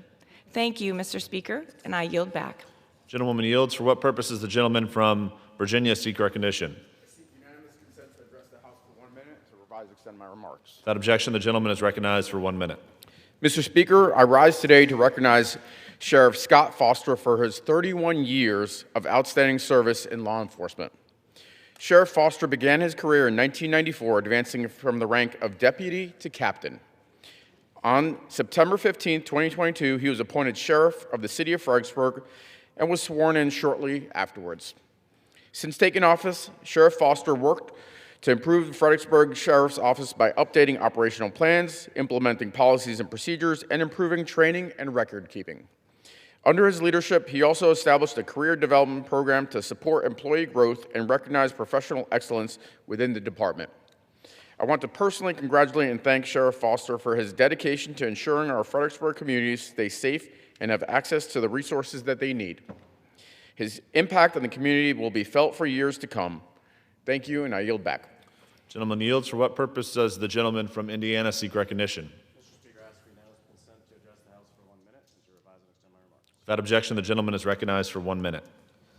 Thank you, Mr. Speaker. I rise today to recognize the extraordinary achievement of Westview senior Noah Bontrager for becoming the first high school student to run a sub-4-minute mile in Indiana history. This past Sunday, Noah competed at the New Balance National Race, where the country's highest performing high school athletes compete in track events. Hailing from Shipshewana, Indiana, Noah made Indiana's 3rd district proud as he clinched first place in the 1 mile race. Not only did Noah set a new record for Hoosiers, but he also made his mark by claiming the 7th fastest indoor mile time for high school students in U.S. history. Noah has demonstrated incredible talent, and his achievements indicate his level of dedication to his sport. He has done what no other Hoosier students have been able to do. Noah, congratulations on this huge accomplishment. I know you'll continue to set new records as you continue running your career at Notre Dame University this fall. I yield back. Gentleman yields. For what purpose does the gentleman from New York seek recognition? Mr. Speaker, I ask unanimous consent to address the House for 1 minute and to revise and extend my remarks. Without objection, the gentleman is recognized for 1 minute. Thank you, Mr. Speaker. I rise to recognize the community asset in the south end of New Rochelle that serves so many residents, the New Rochelle YMCA. The Y was established in 1899 and became the owner of the current site on Wayman Avenue in 2006, assisted by legislation that I sponsored as a member of the New York State Assembly. And over the last 20 years, it has expanded its programs for close to 5,000 members, with healthy living programs, aquatics programs, and child care services. The renovated pool and gymnasium are constantly in use, and the classes that are offered features after-school programs and universal pre-K, programs to assist those with chronic disease, Zumba, Tai Chi, yoga, balance, strength and conditioning, and so many more programs. The leader, the CEO of the Y, is Jennifer Ryan Safsell, a dynamic, energetic professional with years of nonprofit management.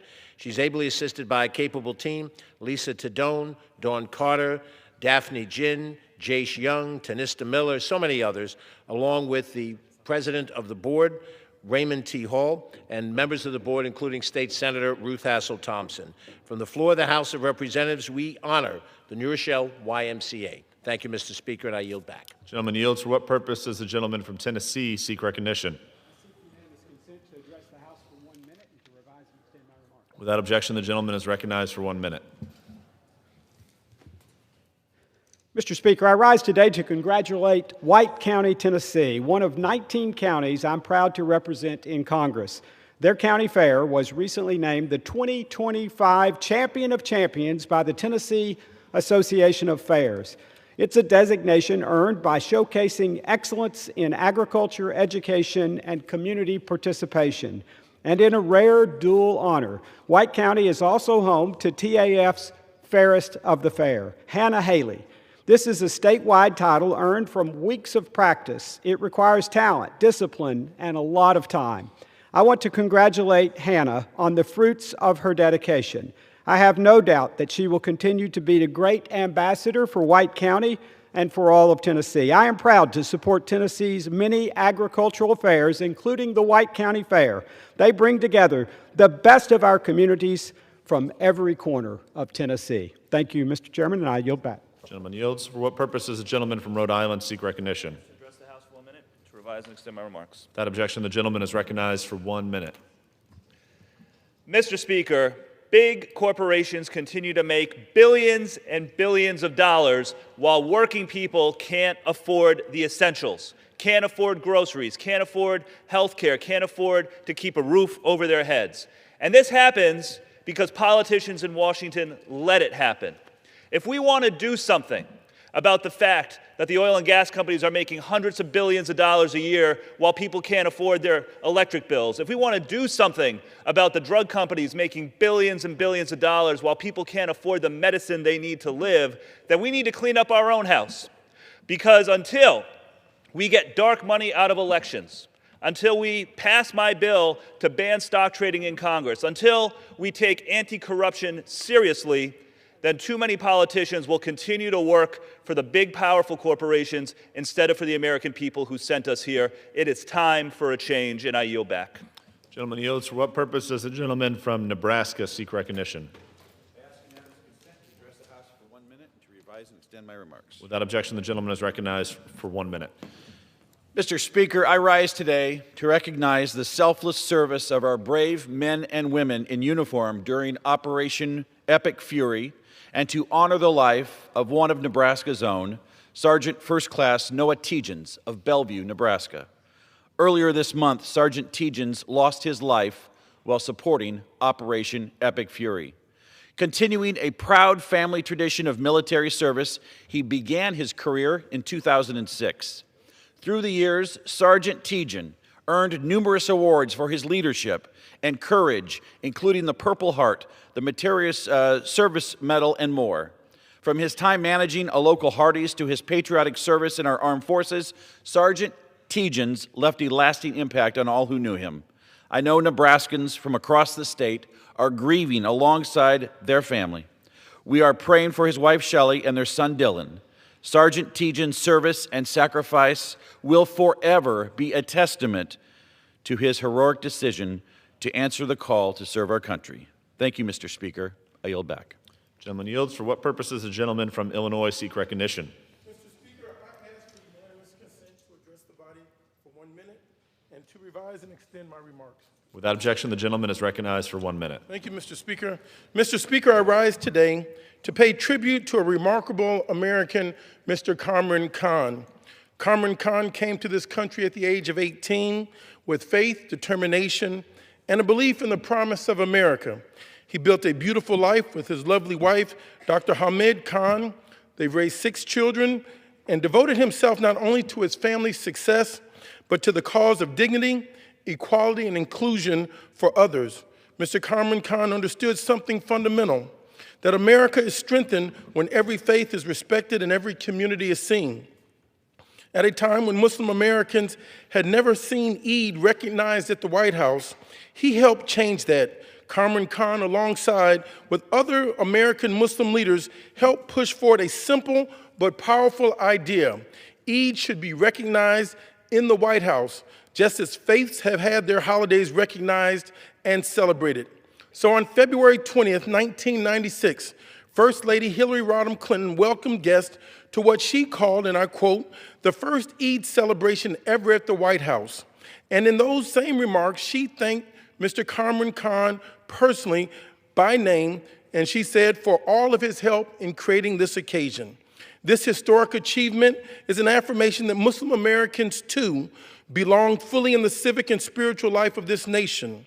It helped establish a tradition of recognition that will continue for the years that followed. During this Ramadan, Kamran Khan deserves our gratitude, our admiration, and our praise.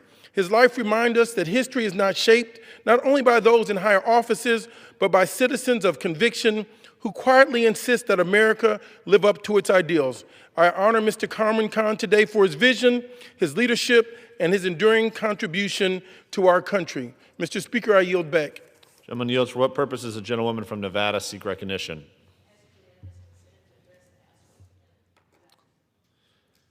Without objection, the gentlewoman is recognized for 1 minute.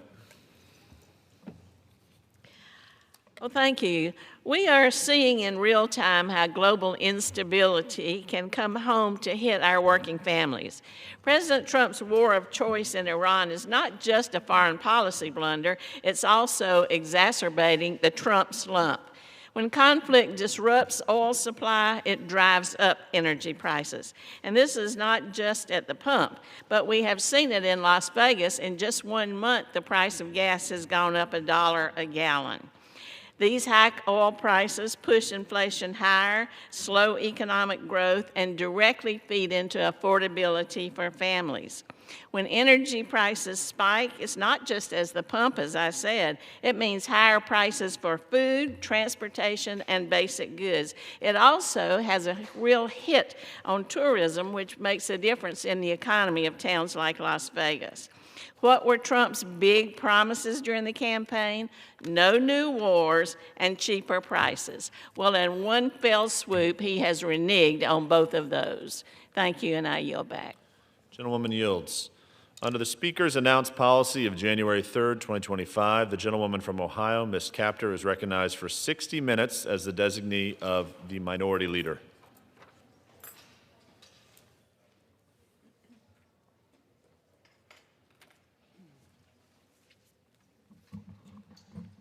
Thank you. Mr. Speaker, on February 28th, President Donald Trump made a unilateral decision to take the United States and the American people to war against the nation of Iran. Iran is a nation of 93 million people with sophistication and fundamentalist religious leaders that imbue Iran's actions intergenerationally. Iran holds influence across millions of adherents, even across its borders. Religious ties, affinities, and memories linger across borders in that undemocratic region of the world. Without any consultation and in direct violation of congressional war powers in our Constitution that belongs to the people of the United States, not just the President, our nation is now at war with a religious state. Valiant members of our armed forces have been sent into battle in one of the most complex and combustible regions of the world. Never in the entire history of our nation has any such consequential decision to take our military and the American people to war than made solely by any former president without a vote of Congress. And valiant members of our armed forces are being killed. We as members of Congress must offer consolation to their families and the communities from which they come. And we must pay tribute to their bravery and sheer patriotism. But like their families, we remain stunned as we too were unaware they were being deployed into war in territory we know to be very dangerous. Last week, Senator Rand Paul of Kentucky was quoted as saying he would oppose any Iran supplemental. He said he is hearing from farmers in his state impacted by rising costs on everything, including oil, that stem from the war. He thinks Congress should focus on domestic issues. Well, we just can't do that. But I do agree with Senator Rand Paul. The war places a tourniquet on global energy supplies, and prices on almost everything will continue to rise. I can comment that as planting season is upon us, diesel and fertilizer costs are through the roof, and our farmers, producers, and growers are really feeling it. Now, the Trump administration says that it seeks Congress to appropriate, and get ready for this, $200 billion more dollars, $200 billion more dollars of additional financial support for this undeclared war. No member of Congress would abandon our troops in harm's way. I want to repeat that. No member of Congress would abandon our troops in harm's way. But here are vital questions that must be asked by the American people and this Congress and answered by the administration. What does victory look like? What does it look like? Which nations are our allies in this struggle and are placing troops on the ground? How many troops in each adjoining nation are already on the ground? How will the Trump administration raise the funds to pay for what will likely be $500 billion or more, not just for the war, but for the rebuilding of a very troubled, difficult region? So there will be a lingering instability that could pose more unrest in that region. Chaos is a possibility.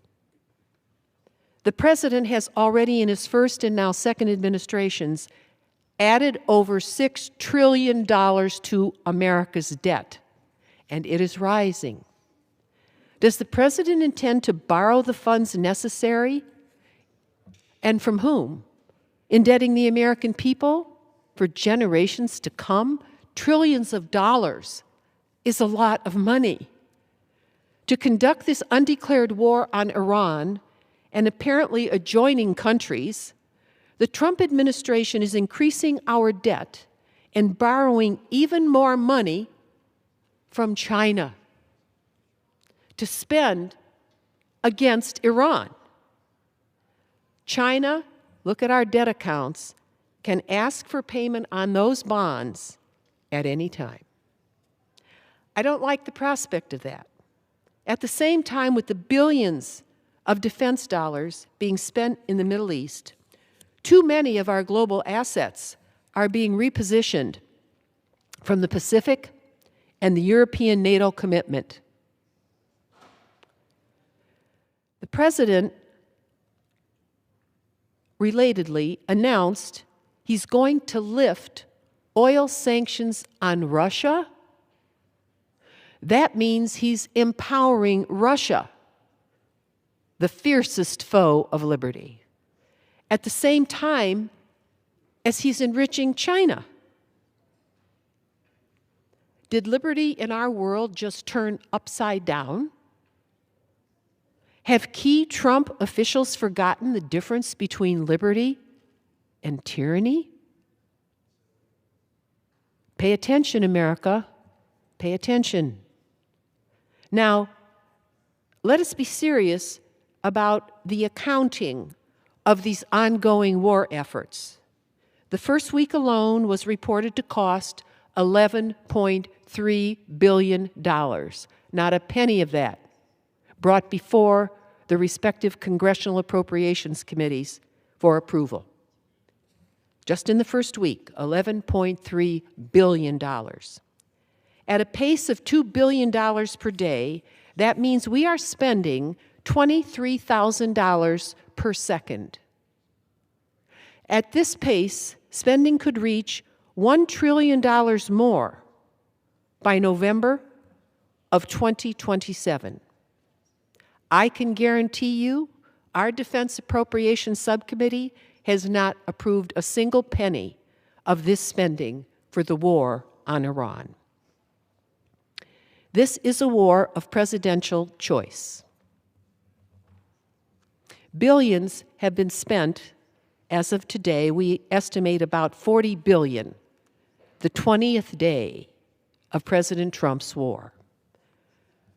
The president is erasing money from other accounts, I guess, in order to put it into this undeclared, fateful military engagement, erasing it from accounts he has to, like health insurance, food for children. So we are asking for, where has the president emptied the accounts to pay for this war? Our debt gets worse every day, and since he took office 14 months ago, our national debt has ballooned to $39 trillion. That is $3 trillion more than just over a year ago. That translates into a growing tax on generations to come, and that is wrong. The president must present to Congress his plan to pay for his war of choice. Otherwise, our ship of state is going to be tilting in ways that harm the American people. They're already seeing it in the price of essentials like food, gas, fertilizer for our farmers, medical care, diesel, energy prices, water prices are going up, housing is unaffordable and rising every day. I can guarantee you the American people are feeling the raw pinch of this already. And I have questions. Who exactly will be President Trump's emissaries to negotiate a lasting peace in the Middle East? What background do they have in that part of the world? And what qualifications do they have to offer in the way of expertise? It's obvious the ones that he assigned, his son-in-law and Mr. Witkoff, had no success. They had no experience in that part of the world. They had no experience in negotiating peace. It is obvious the current negotiators were unable to prevent war. The only president of whom I am aware who made consequential peace in the Middle East was President Jimmy Carter, a man I served nearly half a century ago. He worked diligently for months and months, and I dare say years, at that astounding achievement of a peace agreement between Egypt and Israel. I would urge President Trump's associates to contact the Carter Center and identify some of those who are currently living and participated in that extraordinary achievement. Seek their advice. This is not a simple engagement, and it will have lasting repercussions. Recall, it was President Trump, during his first term, that pulled the rug out from Afghanistan in 2018 when he withdrew from that deal. And as we watched greater instability grow, he actually made a deal with the Taliban, who were our enemies, and then our allies in Afghanistan collapsed. He precipitated the U.S. withdrawal, not Joe Biden. When Joe Biden took office, the damage had already been done. As I view the road forward, who will be the diplomatic corps that will be necessary to follow on this major invasion with negotiations for a just and lasting peace? In the national interest, partisanship has to be put aside, and the most intelligent and experienced people in our country must be drawn together to find a way forward. Level-headed people with foreign policy experience and budgetary know-how must be brought to the forefront. This heedlessness on multiple fronts cannot continue. Our people deserve a White House focused on resolution, and here at home, affordability for the American people, not another endless foreign war with no strategy and no way out. And what is truly troubling to me as I watch this engagement, I don't see some of the richest tyrannies in the Middle East, like Saudi Arabia, the UAE. Just take a look around. Where are their troops on the ground? They're not there. We need a clear path forward for the American people, and the President needs to come to Congress as we attempt to negotiate the ship of state toward a stable Middle East, engaging countries around the world who are also suffering from this decision. Thank you, Mr. Speaker, and I yield back.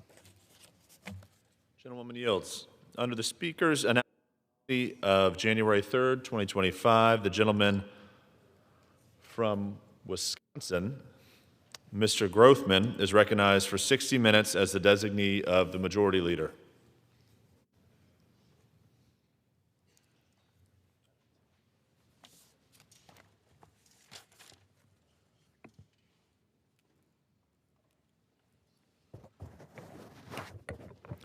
Thank you. On today, Flyout Day, I want to leave the body with some thoughts regarding some issues that I don't think enough attention has been paid to. First issue I want to talk about is the issue regarding sheltered workshops or community rehabilitation providers. Maybe some of you have taken tours of these wonderful facilities. They are largely places in which people who have different abilities work, Perhaps they have Down syndrome, perhaps they have spina bifida, perhaps they're even quadriplegic.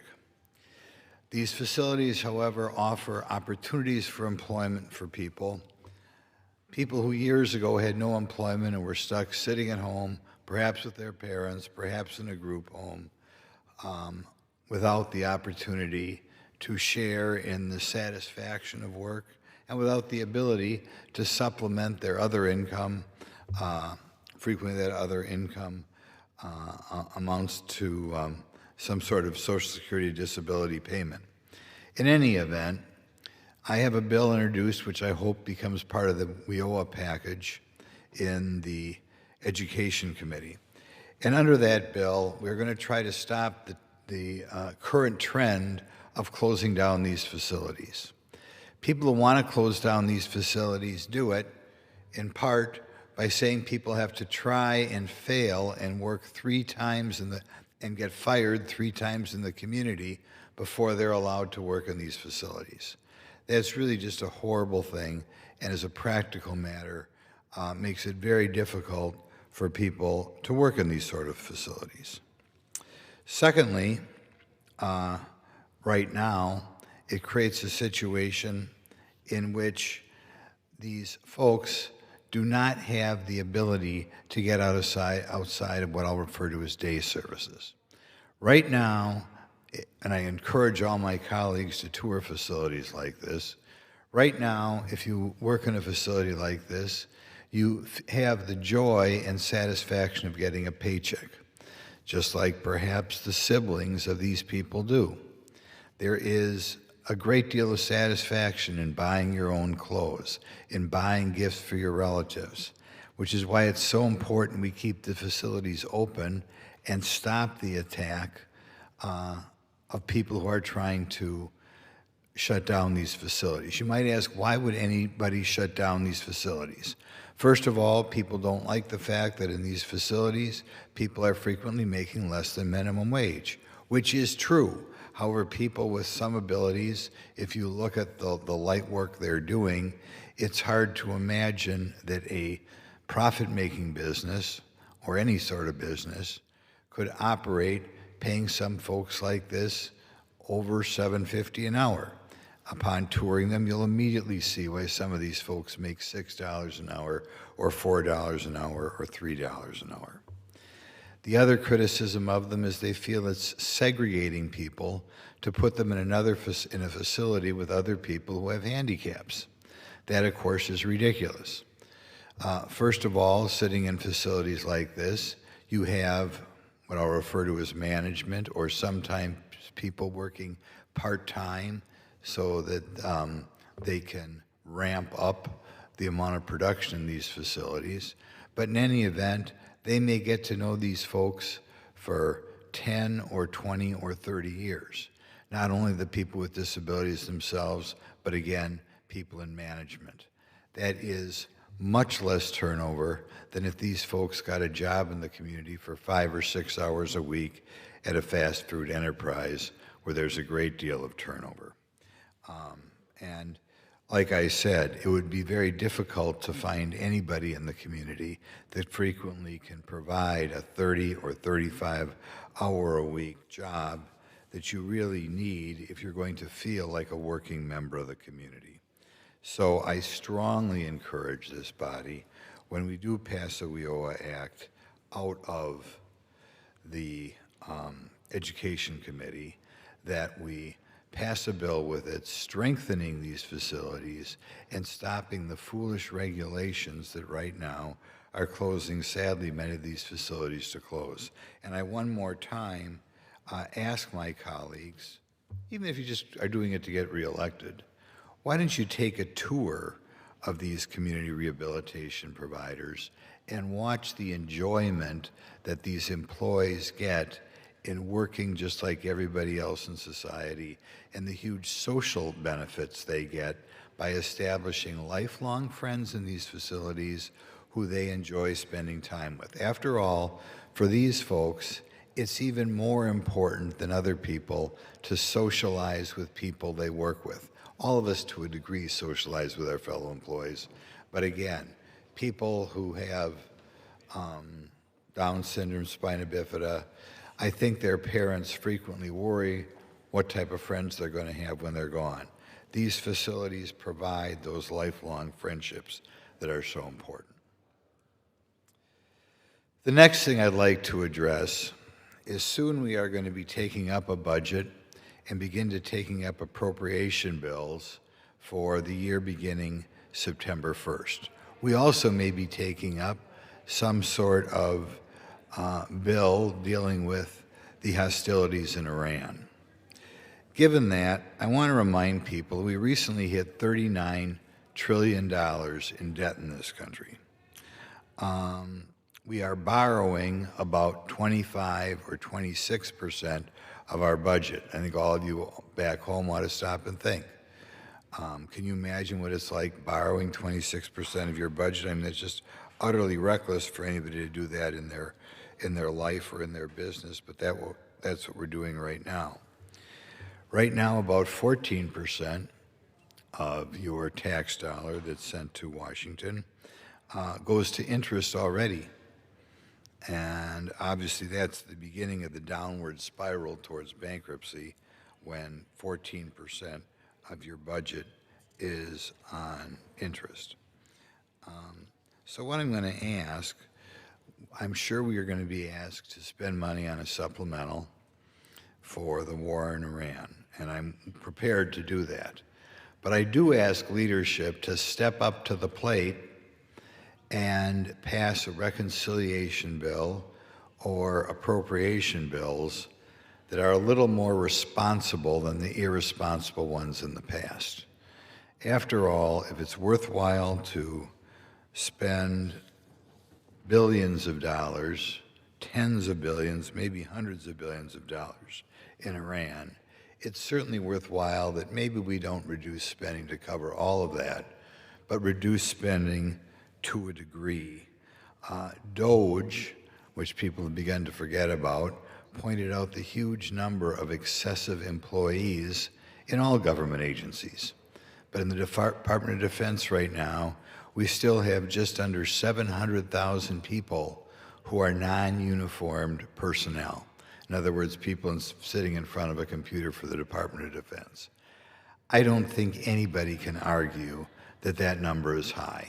We reduced the number mildly by providing buyouts for people, and we reduced the number by putting in hiring freezes so that if people retire, they don't get replaced. But that only reduced the employment by $60,000 or $70,000, or 60 or 70,000 people. I think if you ask around, you will find people who know through their relatives or people in their apartment building or people in their church that there are still probably hundreds of thousands of people who are working there unnecessarily. And before the Department of Defense comes back with, or at the same time they come back with, requests for a supplemental to spend more money, I think it's important for the Department of Defense to come back and explain to us what they have done to reduce the number of employees there, and for the administration overall to look at the number of employees in all other agencies, as well as programs in other agencies, and say, this is what we have to cut if we're going to begin to fund the Iran war.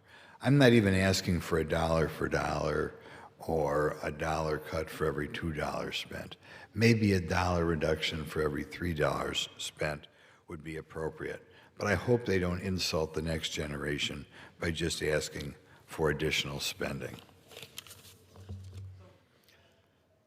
The next issue I'd like to address is one that Dr. Oz got in the paper for, and that is the transgender situation in this country. I frequently hear conservative commentators, Fox News in particular, who talk about boys and men's sports, and we shouldn't have boys and girls sports. We shouldn't have boys and girls sports. However, I think that kind of implies that if we solve that problem, we solve the transgender problem, and that is not true. Recent studies have shown a dramatic reduction in the number of people who claim to be transgender. I think for people like me, that is not a surprise at all, because I think a lot of people who are being transgender because they're egged on by psychiatrists or egged on by school counselors, or even more, egged on by popular culture as a way to find a peer group and as a way to kind of be, the cool rebel. But Dr. Oz has taken on the medical groups, including the American Psychiatric Association, who have been in favor of identifying people as transgender and even giving them puberty blockers, and worse, giving them surgeries before 18. Now, I don't know how anybody, any medical professional, anybody with a whit of common sense, would give somebody any surgery before 25 years old, because you know that people change their mind about things. And obviously, if you have one of these dramatic surgeries and realize later you made a mistake, it's going to result in huge psychiatric problems. So I strongly encourage Dr. Oz to get more involved in this. I strongly encourage this body to lower their opinion of members of the American Psychiatric Association, because these people who have spent a long period of time in school apparently have a complete and utter lack of common sense, and one wonders why we are listening to them, or why we are required to give them money for their ridiculous efforts on behalf of early surgeries on transgenders. In any event, I hope that all conservative commentators, when they talk about the transgender thing, in addition to talking about the relatively tiny number of men who participate in women's sports, go after the psychiatrists and psychologists who are giving puberty blockers and even more, giving outright surgeries on our young people that I would bet in very, very many cases, they will regret, and they will regret listening to the professionals who went to school at length for such a preposterous endeavor. The next thing I'd like to point out is I'd like to thank Congressman Owens for introducing a bill that we recently dealt with in the Education Committee. Over time, certainly in Minnesota, but across the country, we are finding shocking amounts of money being wasted on income transfer programs. And we found another one here. We are right now giving aid to students that may not even exist. And maybe some of that money winds up with colleges and universities towards tuition, but a lot of the money winds up with what we'll call ghost students, students that don't exist except for on paper, and somebody winds up stealing money that the government is printing. First of all, one more time, it gives a lesson as to why things ought to be handled on a state and local level, because I think state and local governments are going to be much quicker to pick up on the fact that they are being taken advantage of than the unwieldy federal government. But secondly, it is continuing a trend we have in this country of encouraging the crooks in society to take advantage of the federal government and get wildly rich. We are, in this bill, going to make it a much more difficult thing and require the government to look into this matter and into the students who are getting these aid payments, so things in one more program don't wind up completely out of control. And I strongly encourage this body to pare back on any of these programs that are fraught with fraud. I think a conclusion that ought to be dealt with once you get done looking at fraud for food stamps, or fraud for Medicaid, or fraud for earned income tax credit, is that if you let the federal government do anything, there'll be tons of fraud in it, and the less of these programs, the better. Doesn't mean that people can't be helped, but the people should be helped by either private charity, or they should be helped by state and local governments. My final thing I'm going to point out, and I recently had a meeting on this with the Vice President, but what I think is the biggest problem in the government today, which is further related to all these income transfer payments, is the fact that right now in this government, and really for the last 60 years, we have been penalizing couples who have children in wedlock. This has been a long time dream of getting rid of the nuclear family. It was Karl Marx's dream. It was Kate Millett, the mother of the Women's Studies Department dream, families without men. And all sorts of families can succeed. I certainly know many single parents who've done a fantastic job of raising their children. Nevertheless, as they work towards their goal of keeping men out of the family, it statistically overall does hurt the children to a degree. It's not something that we should be encouraging. I sit here and listen to hearings about educational achievement. I listen to hearings about crime problems, hearings about depression, hearings about drug use. And to a degree, I think the answer is never brought up in these hearings. The answer is stronger families. But if this government is going to pay give a $25,000 a year bonus or penalize somebody $25,000 a year for getting married before they have children, it is obviously, first of all, unfair on its face. We're grotesquely favoring one lifestyle over another lifestyle. And secondly, we are reducing the number of children who do have a mother and father at home. I strongly encourage Vice President Vance and President Trump to step forward and appoint some sort of committee or commission to recommend what we should do instead of dramatically penalizing couples who decide to get married. And I will point out, you're hurting the children, which is true. I think you're hurting the mothers, which is true. But according to expert sociologists like George Gilder, you're hurting the prospective husbands or fathers, because the way society is built up, the primary purpose of most men in the country is supposed to be to take care of their wives and children. And when you have the government, as an Indian immigrant friend of mine said, when you have the government marrying the woman, it kind of leaves the man out of the picture, and he loses what is supposed to be his natural purpose in life.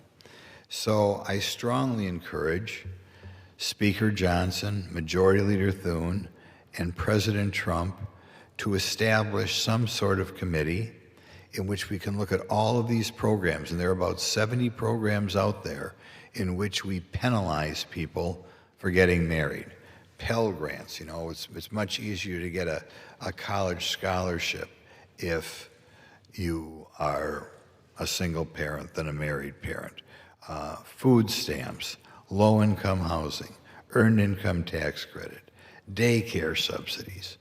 Like I said, about 70 programs, and it looks to a certain extent the way they were put together, their design was to cause the breakdown of the American family. So I hope that is something that can be done over the next couple months. I thought it would be done today, but I think the war in Iran is taking everybody's focus. But I would like to see us, by the time June rolls around, to have these committees or commissions at work preparing recommendations so we no longer exhibit this hatred that we apparently have in this country of people who decide to get married before they have children.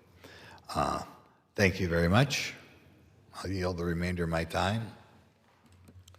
The gentleman yields. For what purpose? Under the Speaker's announced policy of January 3rd, 2025, the Chair recognizes the gentleman from Texas, Mr. Green, for 30 minutes. Thank you, Mr. Speaker. Mr. Speaker, and still I rise. And I rise today, Mr. Speaker, with a very special topic. I rise today, Mr. Speaker, because I am a liberated, unbought, unbossed Democrat. I not only speak truth to power, I speak truth about power. You speak truth to power by simply saying, power, there's a problem. Let's solve it. Great thing to do. But when you speak truth about power, you say, power, there's a problem, and you're it. So today I'm going to speak truth about power. I'm going to do so because I will not allow the power that I'm to speak about to intimidate me. I insist on having the full benefit of my free speech rights, and I will take advantage of them. And if it should cost me, I will pay the price. But I plan to speak truth not only to power, but also speak truth about power. Today, I am going to embrace the topic that has caused a good deal of consternation in this Congress, a topic that many people would say it would be injudicious to embrace because of the consequences. But there comes a time when you have to take a stand. Consequences are things that have to be considered. But when it comes to my country, and when it comes to the American consumer, I'm willing to take those consequences on. I'm willing to do what I believe to be not only the right thing, but the righteous thing. So today, I will embrace the topic, why the crypto industry is spending mega millions of dollars to control Congress. Why is the crypto industry spending mega millions of dollars to control Congress?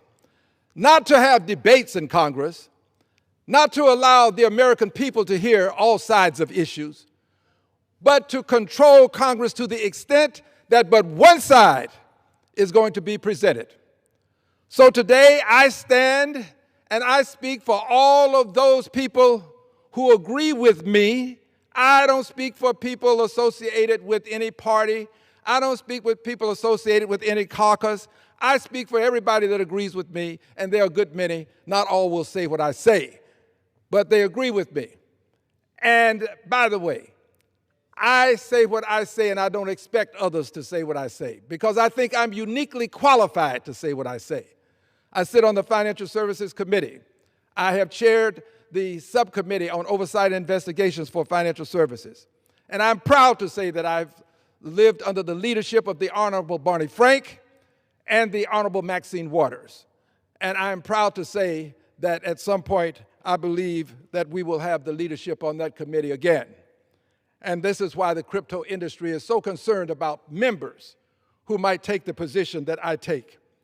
So the topic again, why the crypto industry is spending mega millions of dollars to control Congress.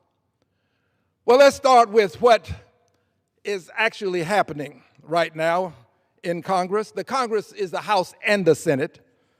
We are in the House of Representatives, but it's the House and the Senate. The Senate has passed a piece of legislation that deals with housing.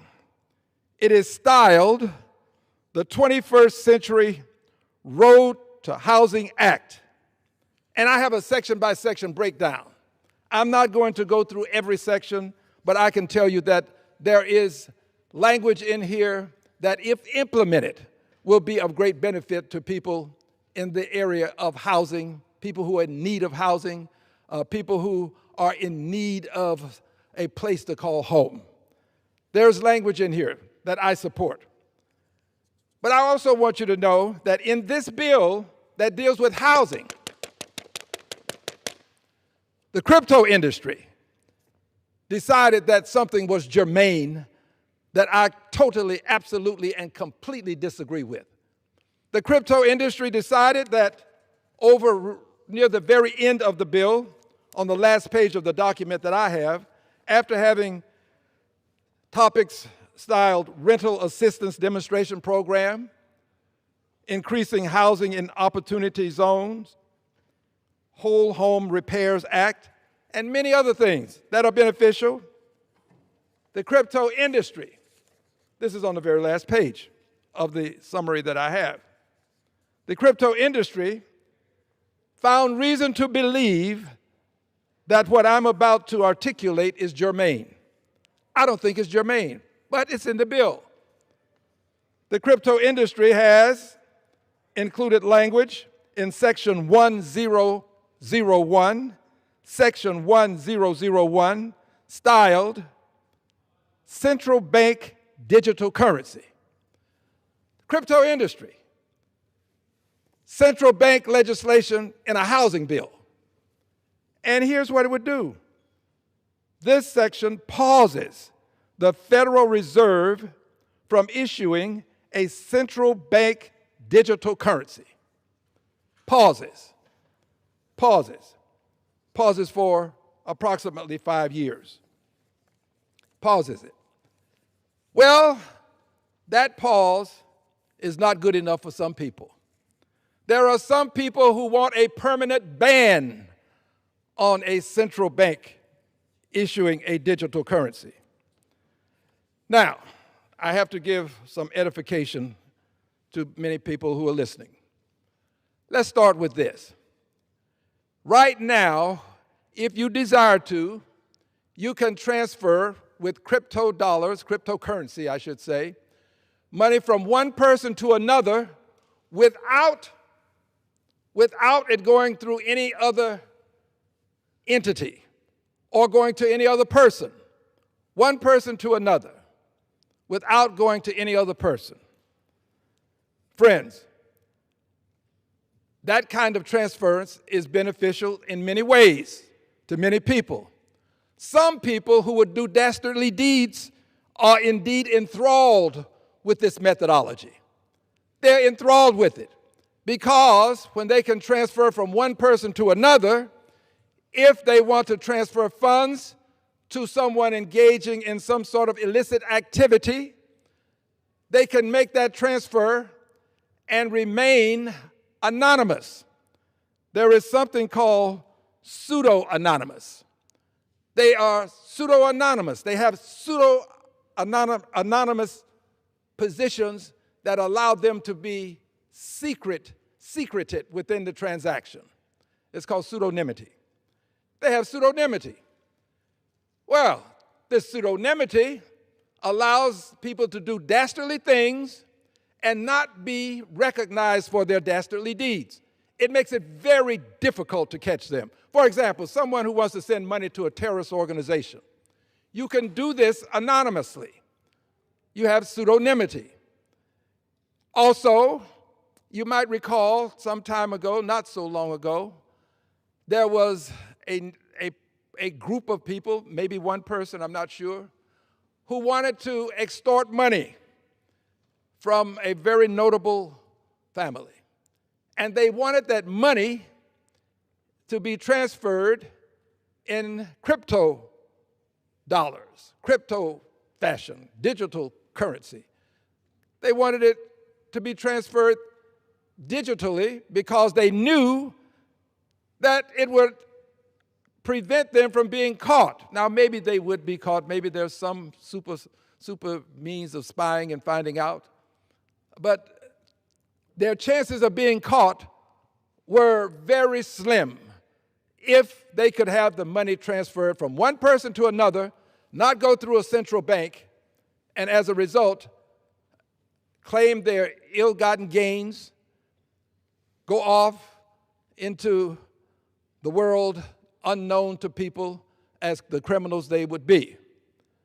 It's great for those persons who want to extort money, this direct transfer of money from one person to another. Now, it would be against the law to do this, but it would also be up to the law to find some means by which you can prevent this, or you can at least arrest the people who do this.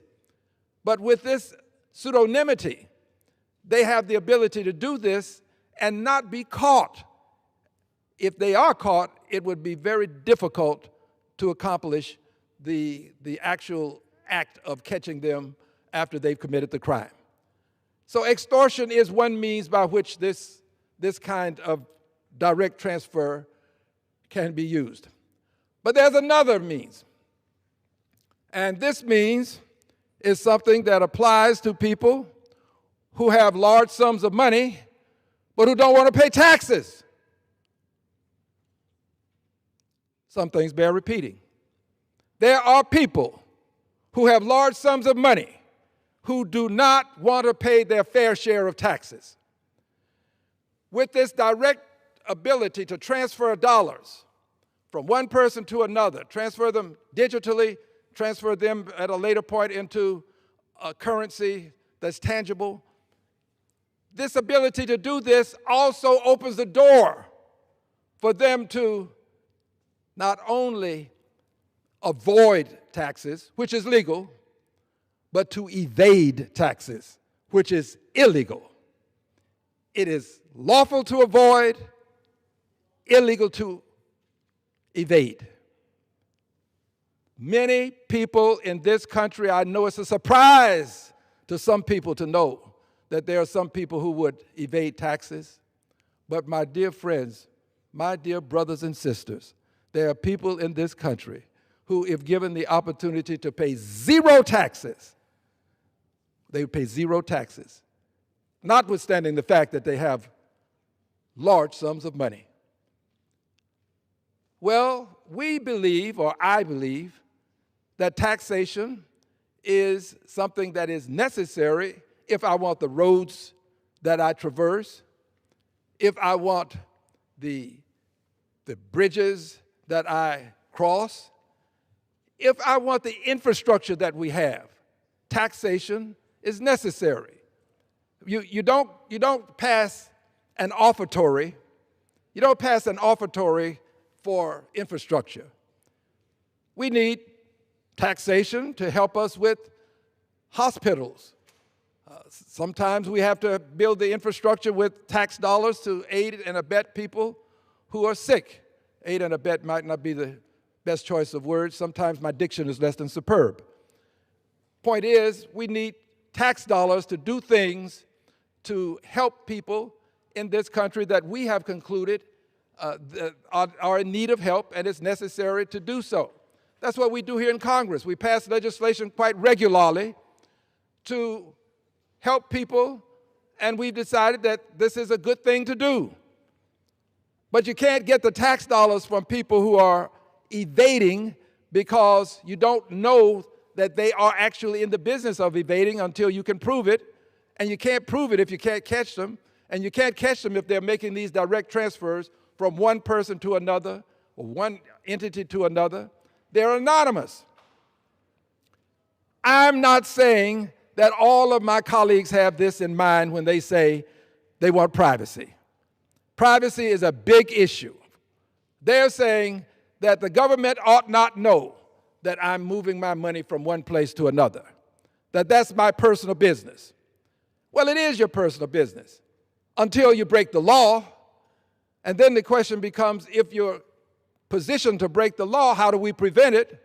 And the way you prevent it is to have a third entity involved in this transaction, a third entity, and that entity, that third entity, can then have some means by which your anonymous position is known. If you go to the bank now and you want to withdraw funds, you can do so. It's your money.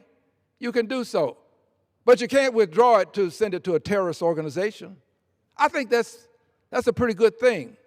I don't want terrorists to be able to get money easily. In fact, I don't want them to get it at all. But if we make it easier for them to get it, this system will be utilized. Give you an example. I have it on good authority that the drug traffickers, there's a big issue in this country about drug trafficking. The drug traffickers, the people who are dealing with cross-border selling of guns, they use crypto methodologies. They use the crypto method to transfer the dollars involved. Well, we don't want them to be anonymous. We want to catch them. These are the people who are indirectly killing American citizens. So we want to capture them. We want to stop this. So they can transfer the guns, and once the guns are received, the money is transferred, and it's done from one person to another, and the government cannot seem to be able to find a way into that transaction such that the people who are committing the crime can be properly prosecuted. Pseudonymity, unknown persons, transferring large sums of money for unknown reasons. A third entity in this process that allows the money to get into it, digital dollars, we might call it a digital dollar, digital currency, gets into this third entity, and the identity is exposed. We know that you're transferring this huge sum of money. And we know if it's okay for you to transfer it, but we want to know who's getting it. That's what we can do with some sort of third entity that we can call a central digital bank. Or you can have it by any name, but the point is a third entity that gets in between the direct transfers of these huge sums of dollars. And by the way, currently, without this, you can literally transfer unlimited amounts of money, and no one will know. It's illegal to do some of the things that are being done, but how do you deal with the illegality if you can't deal with the people who are actually engaged in the illegal transactions? That's the issue. So the crypto industry, they have decided that, well, here's what we'll do. All the people who think as I think, we'll just take them out of Congress. We'll just have a Congress that has one mindset, and that is an absolute ban on any kind of centrality associated with this movement of money. An absolute ban. Now, the bill that I've called to your attention, this bill just has a pause, as it is called in the bill, just has a pause for a period of time. Just a pause. There are people in this House who are antithetical to a pause. They want permanency. They are willing to kill a housing bill because they can't have a permanent ban. They will kill a housing bill because they cannot get a permanent ban against some sort of centrality in the digital currency world. This legislation should not have the ban that it has in it. Pause, excuse me. Shouldn't have the pause that it has. Somebody said, okay, we're going to compromise. The art of compromise is how things get done. I appreciate it. And they made a compromise. But a temporary pause is not good enough. There has to be a permanent ban because they want the permanent ability to move money from one person, unlimited amounts, to another person with anonymity. Pseudonymity. Pseudonymity because they assume an identity that is not necessarily a name that belongs to the person. They get another name of some sort. This shows you the length, the extent that the crypto industry is willing to go to have its way.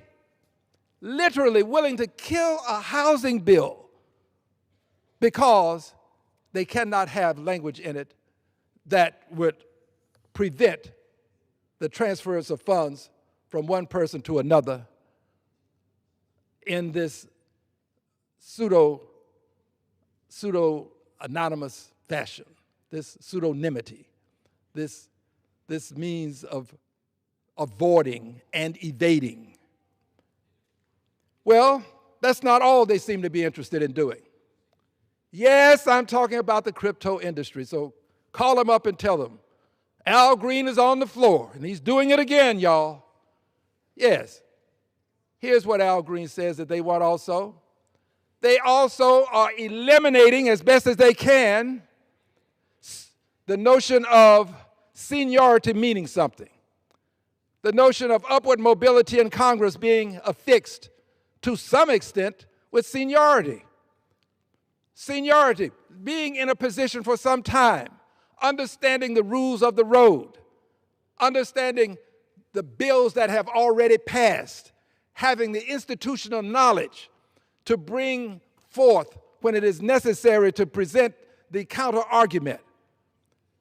Seniority, that's how you acquire this. You can't get it by being any place other than here, serving time here. Well, serving in Congress, serving time is not an appropriate way to say it. Being in Congress and serving in Congress. You have to be here. Well, they want to eliminate that. And if they eliminate this, then, my friends, money will rule. Money will be the methodology by which you can acquire chairmanships. And when money becomes the means by which you can acquire chairmanships, the Al Greens of the world will not be in Congress, because we don't have the connection to the dollars, and because some of us refuse to take certain money. I don't take money from the crypto industry. They graded me out just recently, and I graded an F. I graded an F. When you get an F, that means that they don't like you. And that means that when they don't like you, they'll do whatever they can, it seems right now within the law, to expel you, to evict you. My friends, we cannot allow money to have a greater influence on elections than it already has. If we destroy seniority, there are members of Congress who are here because of the Voting Rights Act of 1965, or because of what happened at the Edmund Pettus Bridge. They're not going to be here if seniority is eliminated.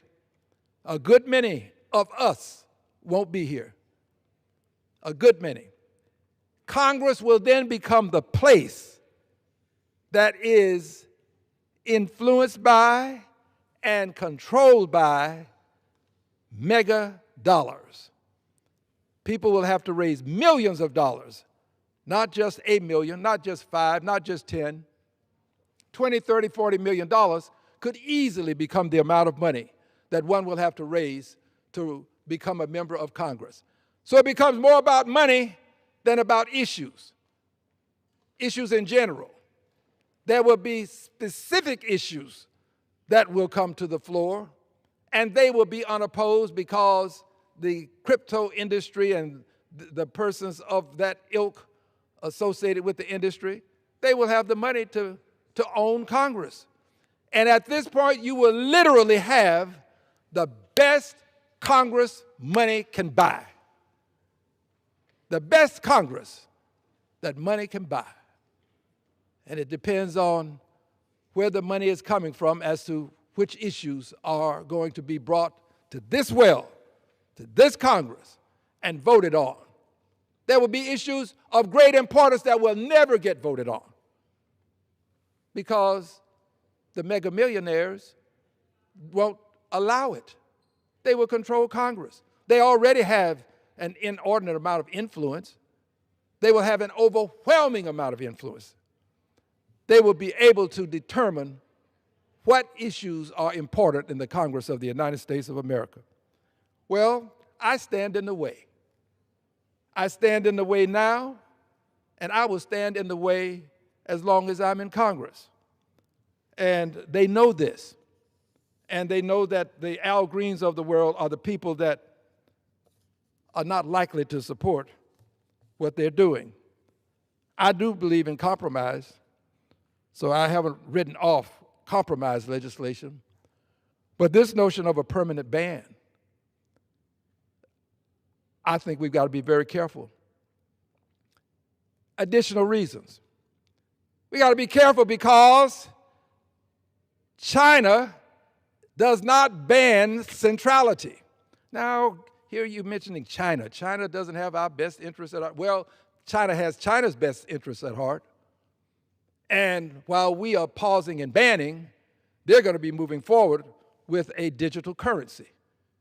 A digital currency that is backed by another form of currency. It will have some backing. There is a war for currency supremacy in this country. There is a war to dethrone the American dollar as the king of reserve currencies. The American dollar. And as such, we can borrow money at a lower cost.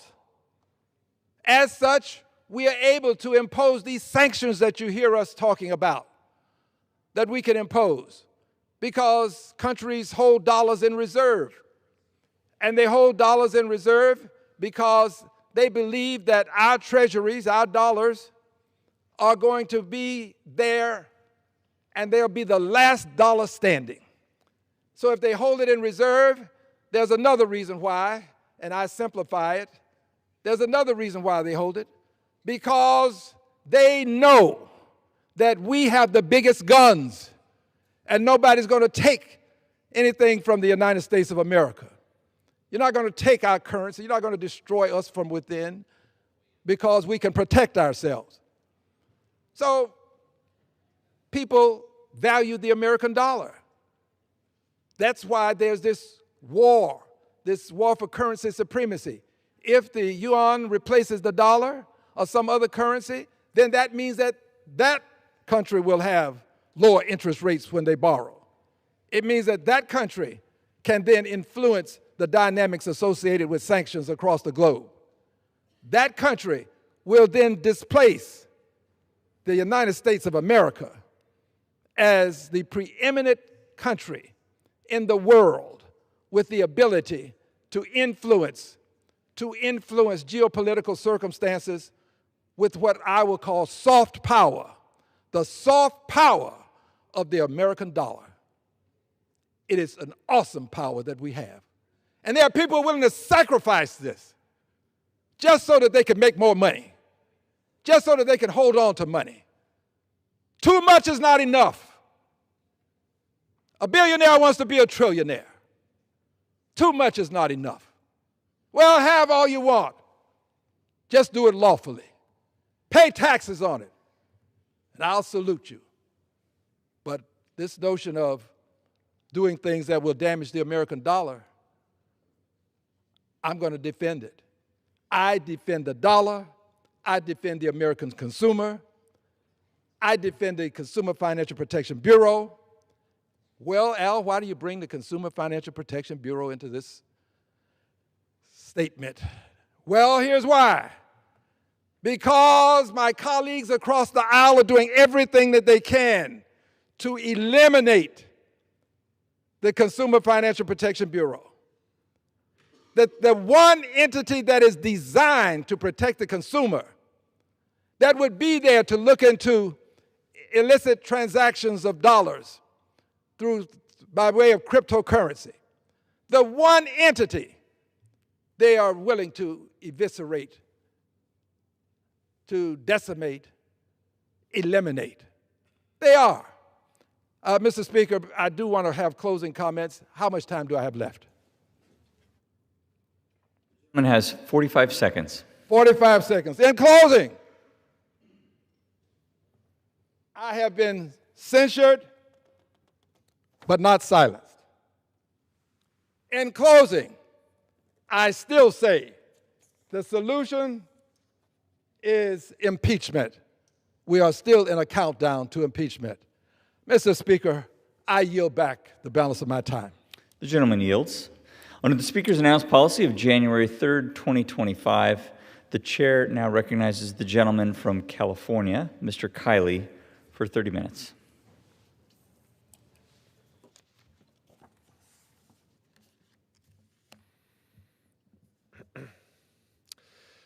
Mr. Speaker, I recently changed my voter registration to independent, and accordingly asked the clerk of the House to update my party designation to independent in all official publications and databases of the U.S. House of Representatives. This reflects the way I've always approached my role as an elected representative, to be an independent voice for the communities that I represent, to hold politicians in both Sacramento and Washington accountable, to work with both sides to find common ground, to answer directly to my constituents and always put our district first. Well, it is unusual for a member of Congress to have no party affiliation. In fact, I'm now the only such member in the House. This is the norm for most elected positions throughout the country. In California, for example, almost all offices are nonpartisan. Your mayor, city councilors, school board members, county supervisors, sheriff, district attorney, every day, these officials work towards practical solutions to the problems affecting their communities, unencumbered by partisanship. I think we could use more of that approach here in Congress. It's no secret that I've been critical of partisanship in Congress, from the longest government shutdown in U.S. history to an epidemic of gerrymandering that has spread from state to state. If there is one thing Americans agree on, it is that political division has become a serious problem for our country.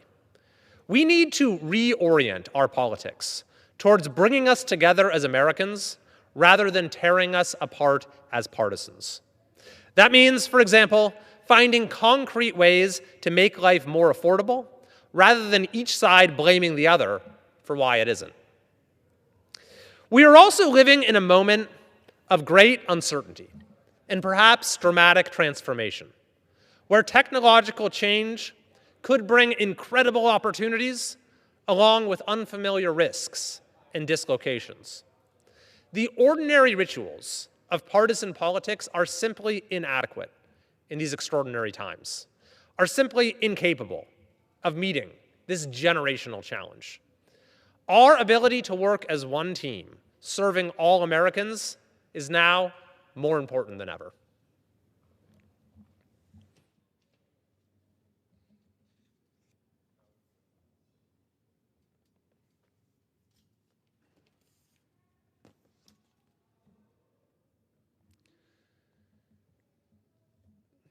Mr. Speaker, this week I was delighted to see that a bill that I am sponsoring, the Save Our Sequoias Act, passed the House of Representatives with overwhelming bipartisan support.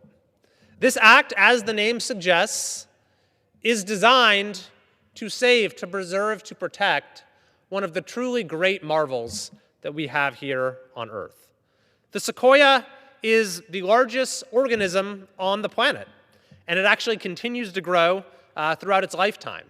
It's been around, so they can live for millennia, so these trees serve as a living link to our past, a link to antiquity itself.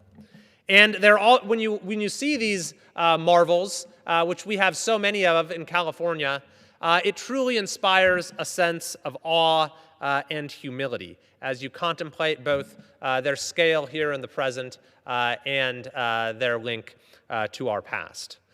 The bad news is that these incredible marvels are under threat.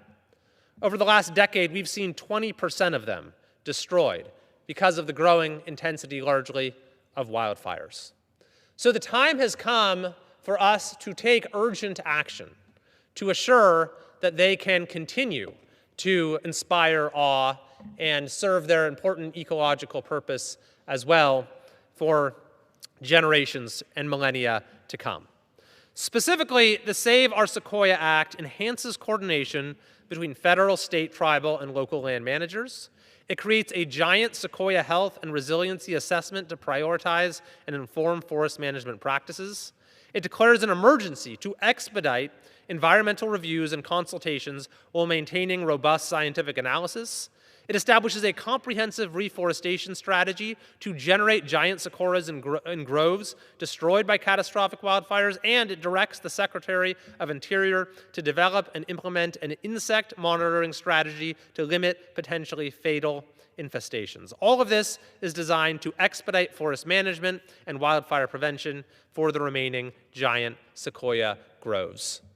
Mr. Speaker, I was speaking a moment ago about the need to find common ground and things that can bring us together. And this is a small, well, actually quite large, but in the grand scheme of things, small example. But I think it's an encouraging one. This is an example where we've been able to come together and say that this is something that is larger than any of us. This is something that transcends partisanship. This is a way that we can be stewards of our heritage and protect a true treasure for those who will inherit that, inherit that from us for generations to come.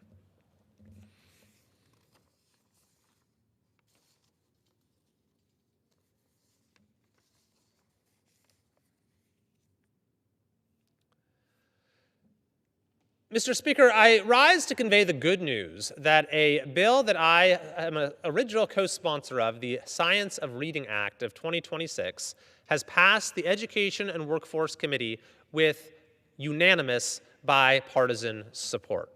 This bill says something very simple, which is that funding for literacy should not be used for discredited approaches to teaching literacy.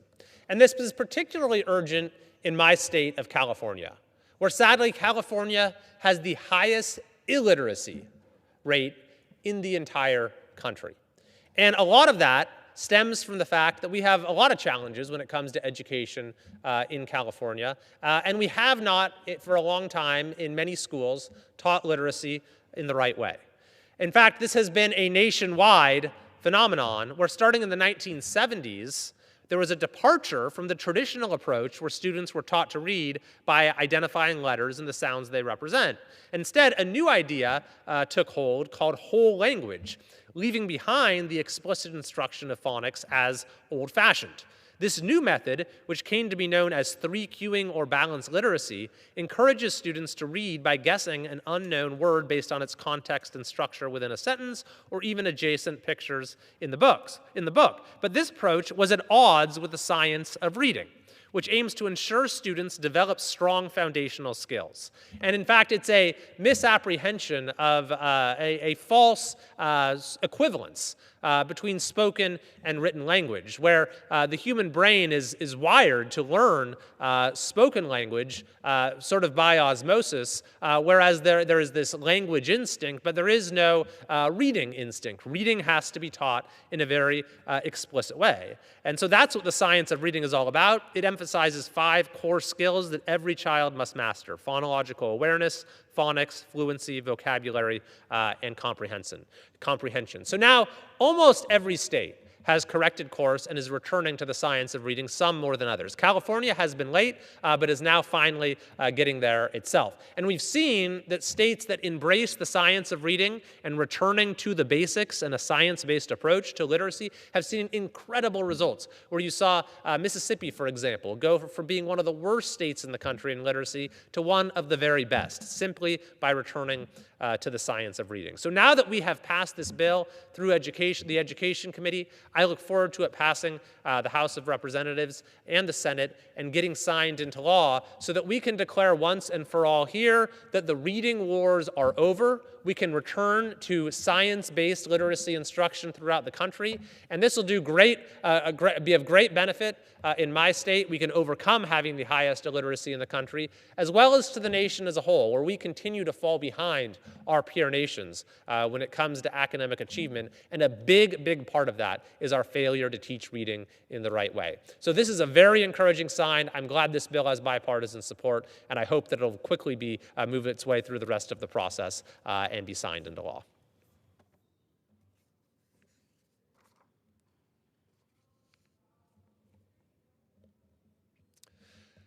Mr. Speaker, I rise to again raise alarm as to the escalating gas prices that Californians are continuing to face, which at this moment are $5.56 per gallon on average throughout the state. Of course, some places are much higher. This is about 50 cents higher than the second place state, even the state with the second highest gas prices in the country. They're paying 50 cents less than in California. It's over 50 cents higher than Hawaii, which is an island state.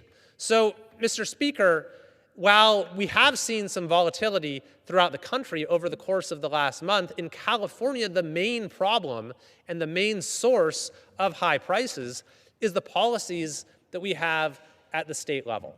Now, I've introduced a bill here in the House to address part of that, to put a cap on how high a state can raise its gas taxes. That'll provide some relief to folks in our state.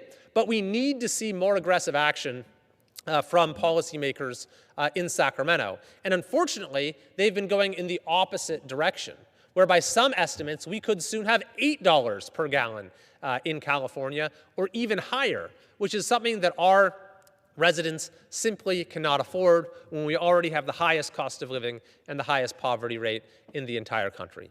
So there are a few things that we can do right now, that our state lawmakers, the governor and the legislature, can do right now to spare Californians from having to pay so much more than anyone else in the country. Number one, they can suspend the gas tax in its entirety. That right there would save folks quite a bit right off the bat. Number two, they can reverse, roll back, or at least mitigate the regulations associated with the cap and trade program. And in particular, they can make sure that the California Air Resources Board doesn't adopt a new set that has, by many estimates, the potential to raise gas prices by $1 more, or even more than that. And this action is expected to happen very soon. The legislature has the ability, the governor has the ability to stop that from happening. And finally, California can relax its restrictions on its specialized fuel blend, which has made it so we are now having to source our gasoline from places all around the world, in addition to the fact that California simply is not pursuing energy domestically. So that's a fourth thing, is to relax restrictions on being able to develop our own energy and allow for us to accept our own sources of gasoline, as well as relaxing the fuel blend so it's not so restrictive, and we're not having to go to the Bahamas in order to bring gas into California. By the way, when you have these tankers that are coming into the state from the Bahamas and other places, those aren't particularly good for the environment. And so the backwards policies we have in Sacramento have given us both the nation's most expensive gasoline and its most environmentally unfriendly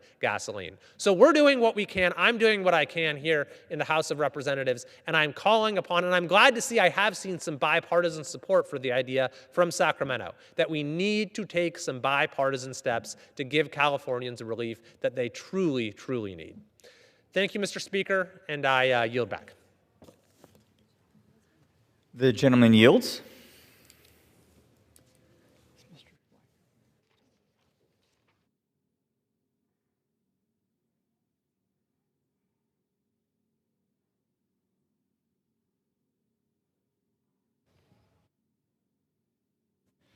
Under the Speaker's announced policy of January 3rd, 2025, the Chair now recognizes the gentleman from the state of Arizona, Mr. Schweikert, for 30 minutes. Mr. Schweikert. Thank you, Mr. Speaker Pro Tem. We're going to actually do something with a little meat on the bones today. Got to walk through the math, and repeatedly, I've come behind this microphone over the last decade trying to walk through our Joint Economic Committee, my offices, my personal unified theory. And the unified theory is a fairly simple concept. We have an incredibly complex problem. Last year, for every dollar this country took in, we spent $1.43. Yesterday, we hit over $39 trillion in borrowing. We've been borrowing so far this year about 7.4, actually, if you do this fiscal year, it's over 8, but over the last 12 months, it's like $7 billion a day. You realize yesterday we hit $87,400 per second in borrowing. So our unified theory is you can't just pretend saying, oh, we're going to pass a balanced budget amendment, everything will be fine. Because I'm going to show you in the charts where the math, where the money, where the demographics actually go. But you're going to have to do lots of things. You're going to have to adopt technology. You're going to have to adopt smart regulations. You're going to have to legalize competition, which, remember, this place constantly uses legislation, rules, other things to basically stop competition and disruptive, creative destruction is actually a basic economic principle of free markets, except here in Congress. But we're also going to talk about, and this is the tough thing, we're going to talk about moving to a talent-based immigration system, because I cannot make any of the rest of these numbers actually work. In a society right now, the United States is basically at zero population growth. Last year, preliminary number is we grew up maybe 400,000. There's a chance this year we're even closer to zero population growth. You gotta embrace it's math. It's not Republican, Democrat. It's not my feelings. It's math. We functionally have the same number of 18-year-olds as we had 20 years ago, and double the number that are 65 and up. It's demographics, and yet we lie our heinies off about it. Remember, yesterday, and I voted yes, we're going to balance the budget bill. Okay, great, love it. Do you understand with the economic impacts, if you told me to balance the budget tomorrow, I can, you just have to tell me what half of federal spending we're ending. Because it would require cutting federal spending by 50% when you do the economic effects. That's the reality. So we don't tell the truth around here. We use these platitudes to, great on campaign brochures, but it's crap math. So let's actually start walking through reality, and then I'm going to actually try to tell the truth about what the Biden era years of immigration cost us. Millions and millions and millions of low skill. The fact of the matter is, I'm going to show you the math, but I'm also going to show you the math of what high skill, talent-based immigration does for the finances of this country. So first off, we have an updated chart here, and it still needs another update because of interest rates being higher. Today, only 25.2% of spending is voted on by members of Congress. So, Mr. Speaker, you and I only get to vote on this blue portion. Everything that's red is on autopilot. Right now, we had net interest at $1.039 trillion. We actually believe that's actually going to come in closer to 1.112 because of higher interest rates and some of the refinancing demands. But this is based on the CBO report from 2 weeks ago. So if you use our math right now, Medicare is coming in at $1.666 billion. So Medicare, or Social Security is number one. We actually believe interest is number two. Medicare will be number three. But I need you to look at my chart right now. You see this Medicare number of $1.063 trillion? In 6.5 years, we go from $1 trillion on Medicare to $2 trillion. In 6.5 years, the Medicare trust fund is empty. So if you're a hospital getting Medicare Part A, remember there's A, B, C is a Medicare Advantage, D is drugs. If you get your resources from Medicare Part A, you're getting a 12% cut. That's the new updated number from CBO.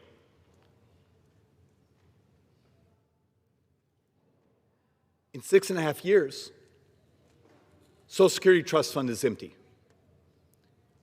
6.5 years, you get a 24% cut in your Social Security check. We will double poverty of seniors in 6.5 years.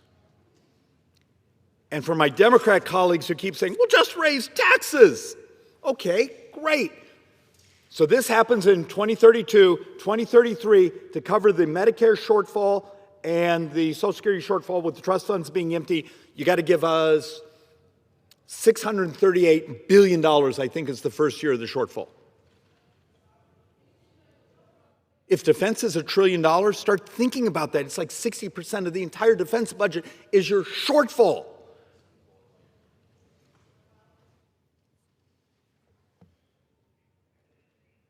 How often are the conversations behind these microphones are absolutely vacuous because this place either doesn't own calculators or doesn't have the moral aptitude to tell the truth about the math and the misery we're going to put on our brothers and sisters in this country if we don't step up and fix it. And look, I'm in a 50-50 district. For years and years and years and years, I come behind this microphone. I introduce bills to fix the MedPAC tells us there's almost $1.7 to $2 trillion in misalignment in Medicare Advantage. Who's the idiot who lays out a bill to fix it and then can't get a single other member of Congress to sponsor it with him? The fact of the matter is there's a way, you're not going to pay off the debt, you're just trying to stabilize it. You know, we've got a lot of wonderful articles saying, well, there's a group in Congress talking about holding the deficit to 3% of GDP. Our interest is over 3% of GDP this year.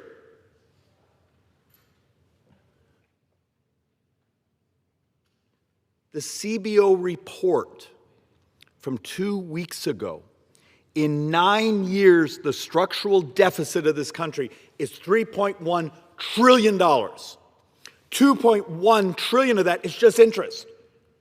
So, hey, we've gotten the deficit down to $1 trillion, but our interest load is so big.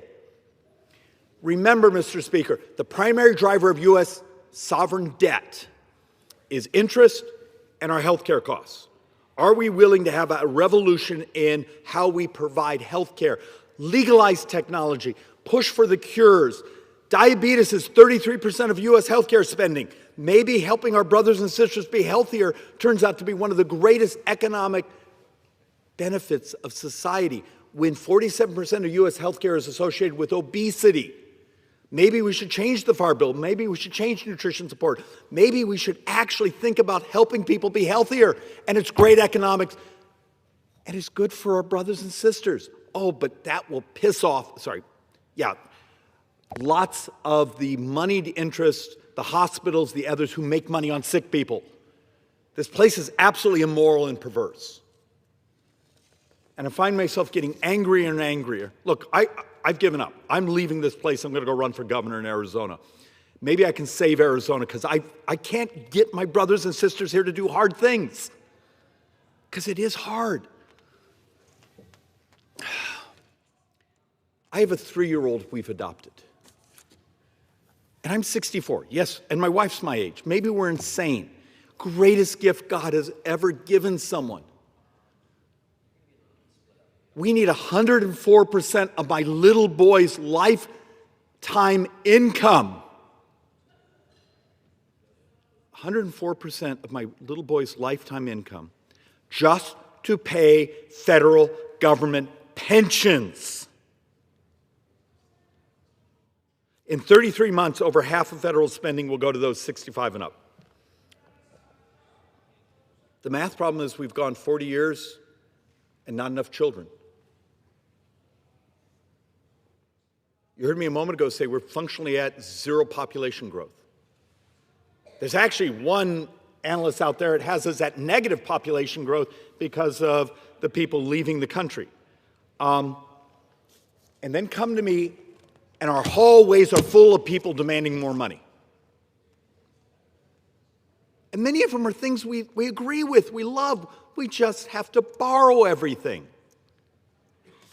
So let's walk through just first off the reality of the math, and then I'm going to make the argument to move to revolutionize our immigration system to a talent-based immigration system that the rest of the industrialized world has moved to. So you take a look, there were 3.6 million babies born last year. Okay? Think of this. For every baby that was born last year, that same year, we put $600,000 on their credit card. In a single year. That's the ratio of our borrowing because we have so few children. Our model is we're down to 1.59 fertility rate. France actually has a higher fertility rate than the United States. Greece today can sell a 10-year bond cheaper than the United States. Are we going to tell the truth? Look, some of my charts are a little bit geeky, but the basic principle of this is here's our available workforce Here's our labor force participation. We're getting down, we're going to be basically getting close to 60% of our population in the labor force. And it's just demographics. We had the baby boom. I remember back in the early 80s, I'm sitting in a statistics class, and I had a professor back then, and she was talking about, you guys need to get ready. We had this population bubble. How did we know 40 years ago that we had a baby boom bubble? And her model was not dour enough for the fact that starting in the 80s, fertility rates in the United States, and now it's gotten steeper and steeper and steeper and steeper, and it's all over the industrialized world. You got to understand, this isn't just the United States. The United States is actually better off because what's one of the miracles we have as Americans? We are the reserve currency of the world. People want to trade in US dollars. The second advantage we have over the rest of the world is people want to move here. They want to start businesses here. They want to do their research here. They want to bring their talents here. How do we leverage that to maximize economic growth? Because if you're at a zero population growth and we need to make up for the years of the Biden inflation, the way you do that, the way you do affordability is not somehow magically make prices go down.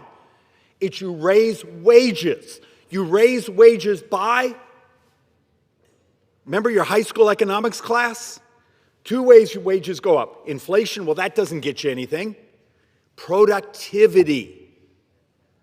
Wages go up by productivity. You invest in capital equipment. You build a tax system that encourages investment. And you bring in the talent that makes us more productive as a society. So look, this chart is going to upset people, but it's vetted math. Vetted math. Take a look. These are the populations and the positive 30-year impact on the federal budget. If you get over here, people with STEM, masters, PhDs, they functionally add about let's get this right. That individual adds about $2.5 million in taxes they pay. Now look, DACA, because we always talk about the DACA recipient with the PhD, but that's not the mean. They're positive. They're not positive by very much. But this is the abstract, and you can actually see detailed methods to look at this on, I think it's the Manhattan Institute. Their immigration studies actually has a whole thing where you can put in someone with this education of this age. Remember, age is very sensitive on these numbers. And you can actually see what type of immigration system maximizes the benefit to America. Remember, if you want your Social Security, if you want your Medicare, it is a moral, societal obligation we have to you. Help me make the finances work. We need this as part of the unified theory to make the math work. So let's actually do something, my favorite chart of the week. And this will upset some of my Democrat colleagues, but it's called math. Do you see here?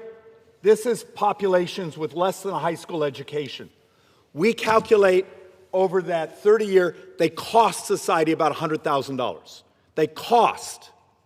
So what happened at the border during the Biden years, the millions and millions and millions and millions of people across, each one of those, on average, is going to cost us $100,000 over the next 3 decades. Come over here. These are people with graduate degrees. Over $3 million we collect from them in taxes. Does anyone start to see just here on this chart the basic math that if we're going to start to bend our debt curve, yeah, we got to adopt technology, we got to add competition to our society, we got to revolutionize the cost of healthcare, and we need to move to a talent-based immigration system. Remember, we're functionally the last country in the industrialized world that uses a familial, a family sponsorship model.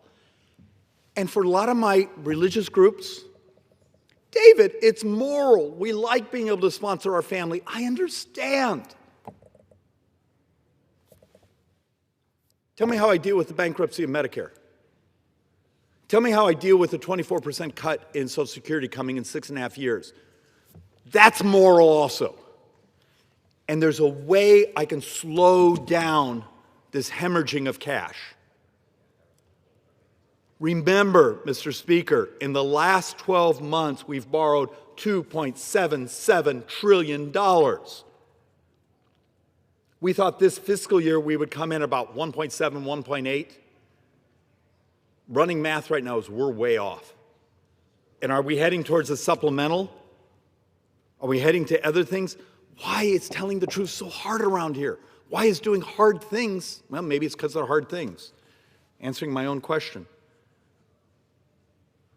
I actually think the voters understand there's something really screwed up out there. They may not understand all these details. They may not, like, look, I'm blessed. I chair the Joint Economic Committee, number 4 on Ways and Means. I chair the oversight. I have 5, one's actually, I think, defending his PhD. Let's call it 6 PhD economists. Most people in their life don't have a bunch of freaky smart people shoving information in their head all day long. My one great joy in this job. There are solutions to stabilize the debt. We're still going to borrow. It's demographics. Help me, help us, help our brothers and sisters in this country. We have to do these things. Oh, David, we can't talk about Medicare or Social Security or, heaven forbid, ever use the word immigration. The trolls on the internet will say mean things about us. So we're willing to have grandma live in poverty because we're worried about trolls on Twitter? Is that really what we've become?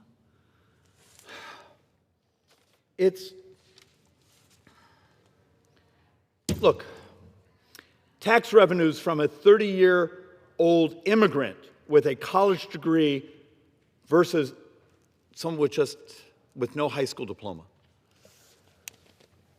Income tax. We functionally get $80,000. The person without the high school degree, almost nothing. It's just, you start to look at the economics. Stop using the word immigration and only visualize people running across Eagle Pass in Texas.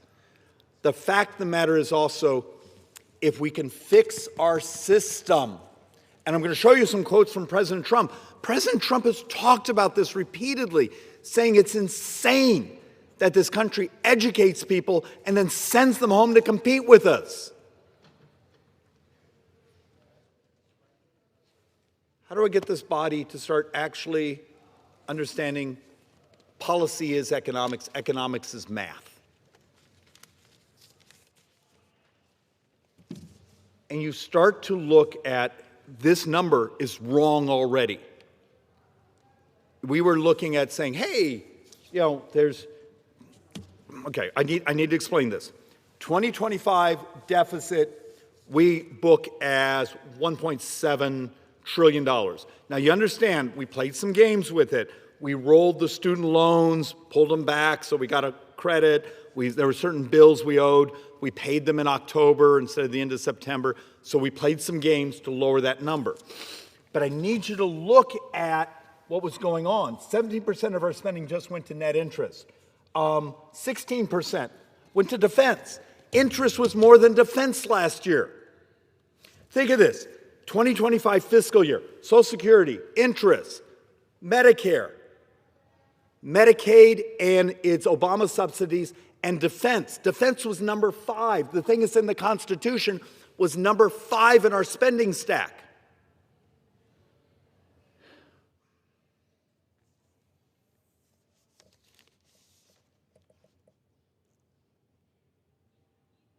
The majority of our spending in 33 months, and I'll be one of them, will go to those 65 and up. I'll say it again for like the 4th or 5th time. It's demographics. We don't have enough young people in our society, and the baby boomers are moving into their earned benefit years. Do we think we're just going to borrow all the money? We really think the credit markets are going to keep loaning us, like right now, $7 billion today, $87,000 for every second I stand here? We have debates on this floor that the money borrowed during the debate is more than the entire debate was trying to save. Because we want shiny objects, because it works good on social media. It gets me on Fox News tonight.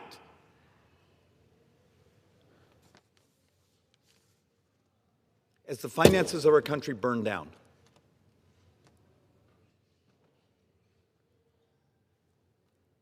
look, estimated share of outlays by group. And this upsets people, but I'm trying to make a point.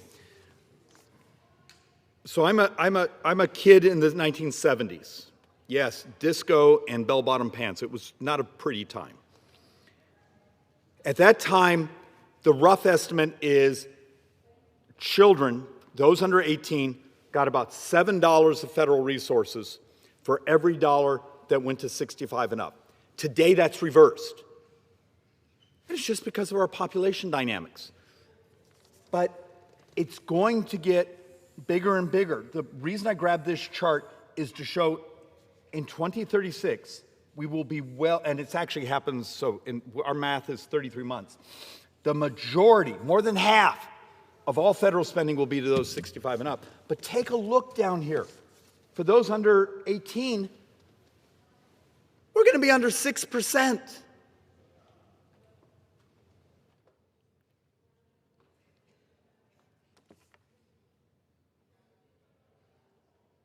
Am I insane for coming to the floor and actually telling people the very math that's in all of our publications?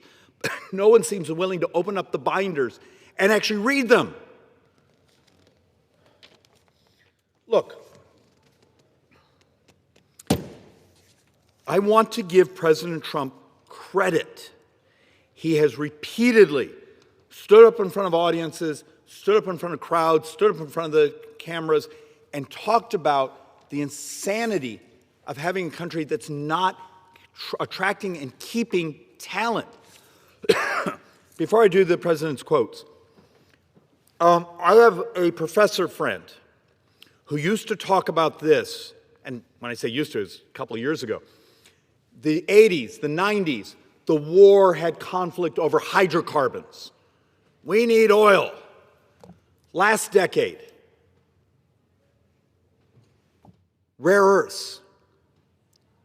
His model basically says this decade, next decade, and probably the one after that, the world is going to compete for smart people, people educated, people that have entrepreneurial skills, people that have unique talents, because there's going to be so few young people, and those with the degrees that grow economies, that create productivity, and therefore raise our wages.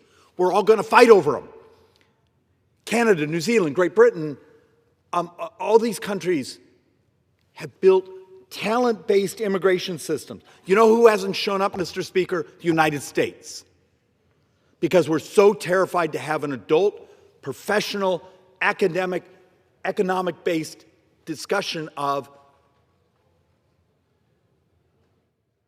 we're falling behind. And talent is portable. You have a graduate degree, you have an engineering, a STEM degree.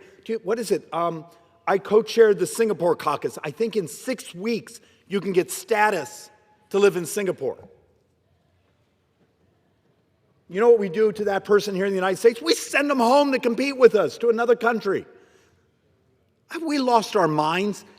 And look, we have a whole bunch of boards from President Trump's quotes talking about this. But because we're intellectually vacuous often when we're in front of a camera or when we're talking to our folks at home, immigration, we immediately grab the hordes coming across the border. Well, I just showed you that's costing us a fortune. In a previous months ago, we did an entire report that showed what President Biden allowed to happen at the border will suppress wages for the working poor for a decade. What they did made the working poor poorer in this country for a decade. You hang drywall. Now you're competing against how many other people that hang drywall? But now we have the academic research, the economic modeling that makes it clear if we could flip over to what the rest of the industrialized world is now doing, a talent-based immigration system. It gives us a fighting chance. It raises tax receipts. It raises wages when designed correctly. And look, part of my last portion here.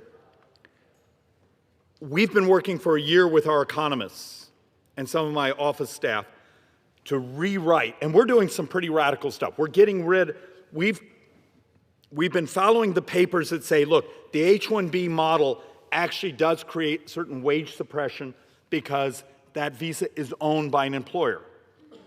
You want to get lobbied and have people really angry, say that. But the fact of the matter is, a model that allows the talent, get a job sponsorship, but you're portable within the economy, gets rid of that wage suppression. I believe we can move to an economic model that grows wages and grows the economy and helps us stabilize this insane growth of our debt. There is hope, Mr. Speaker. It just requires us to do hard things and stop living behind folklore and start living behind a calculator. That's my pitch, Mr. Speaker. And with that, I yield back. The gentleman yields back. Does the gentleman have a motion? Mr. Speaker, I move that the House stand adjourned. The question is on the motion to adjourn. Those in favor say aye. Aye. Those opposed, no. The ayes have it, and the motion is adopted. Accordingly, the House stands adjourned until 10:30 a.m. tomorrow.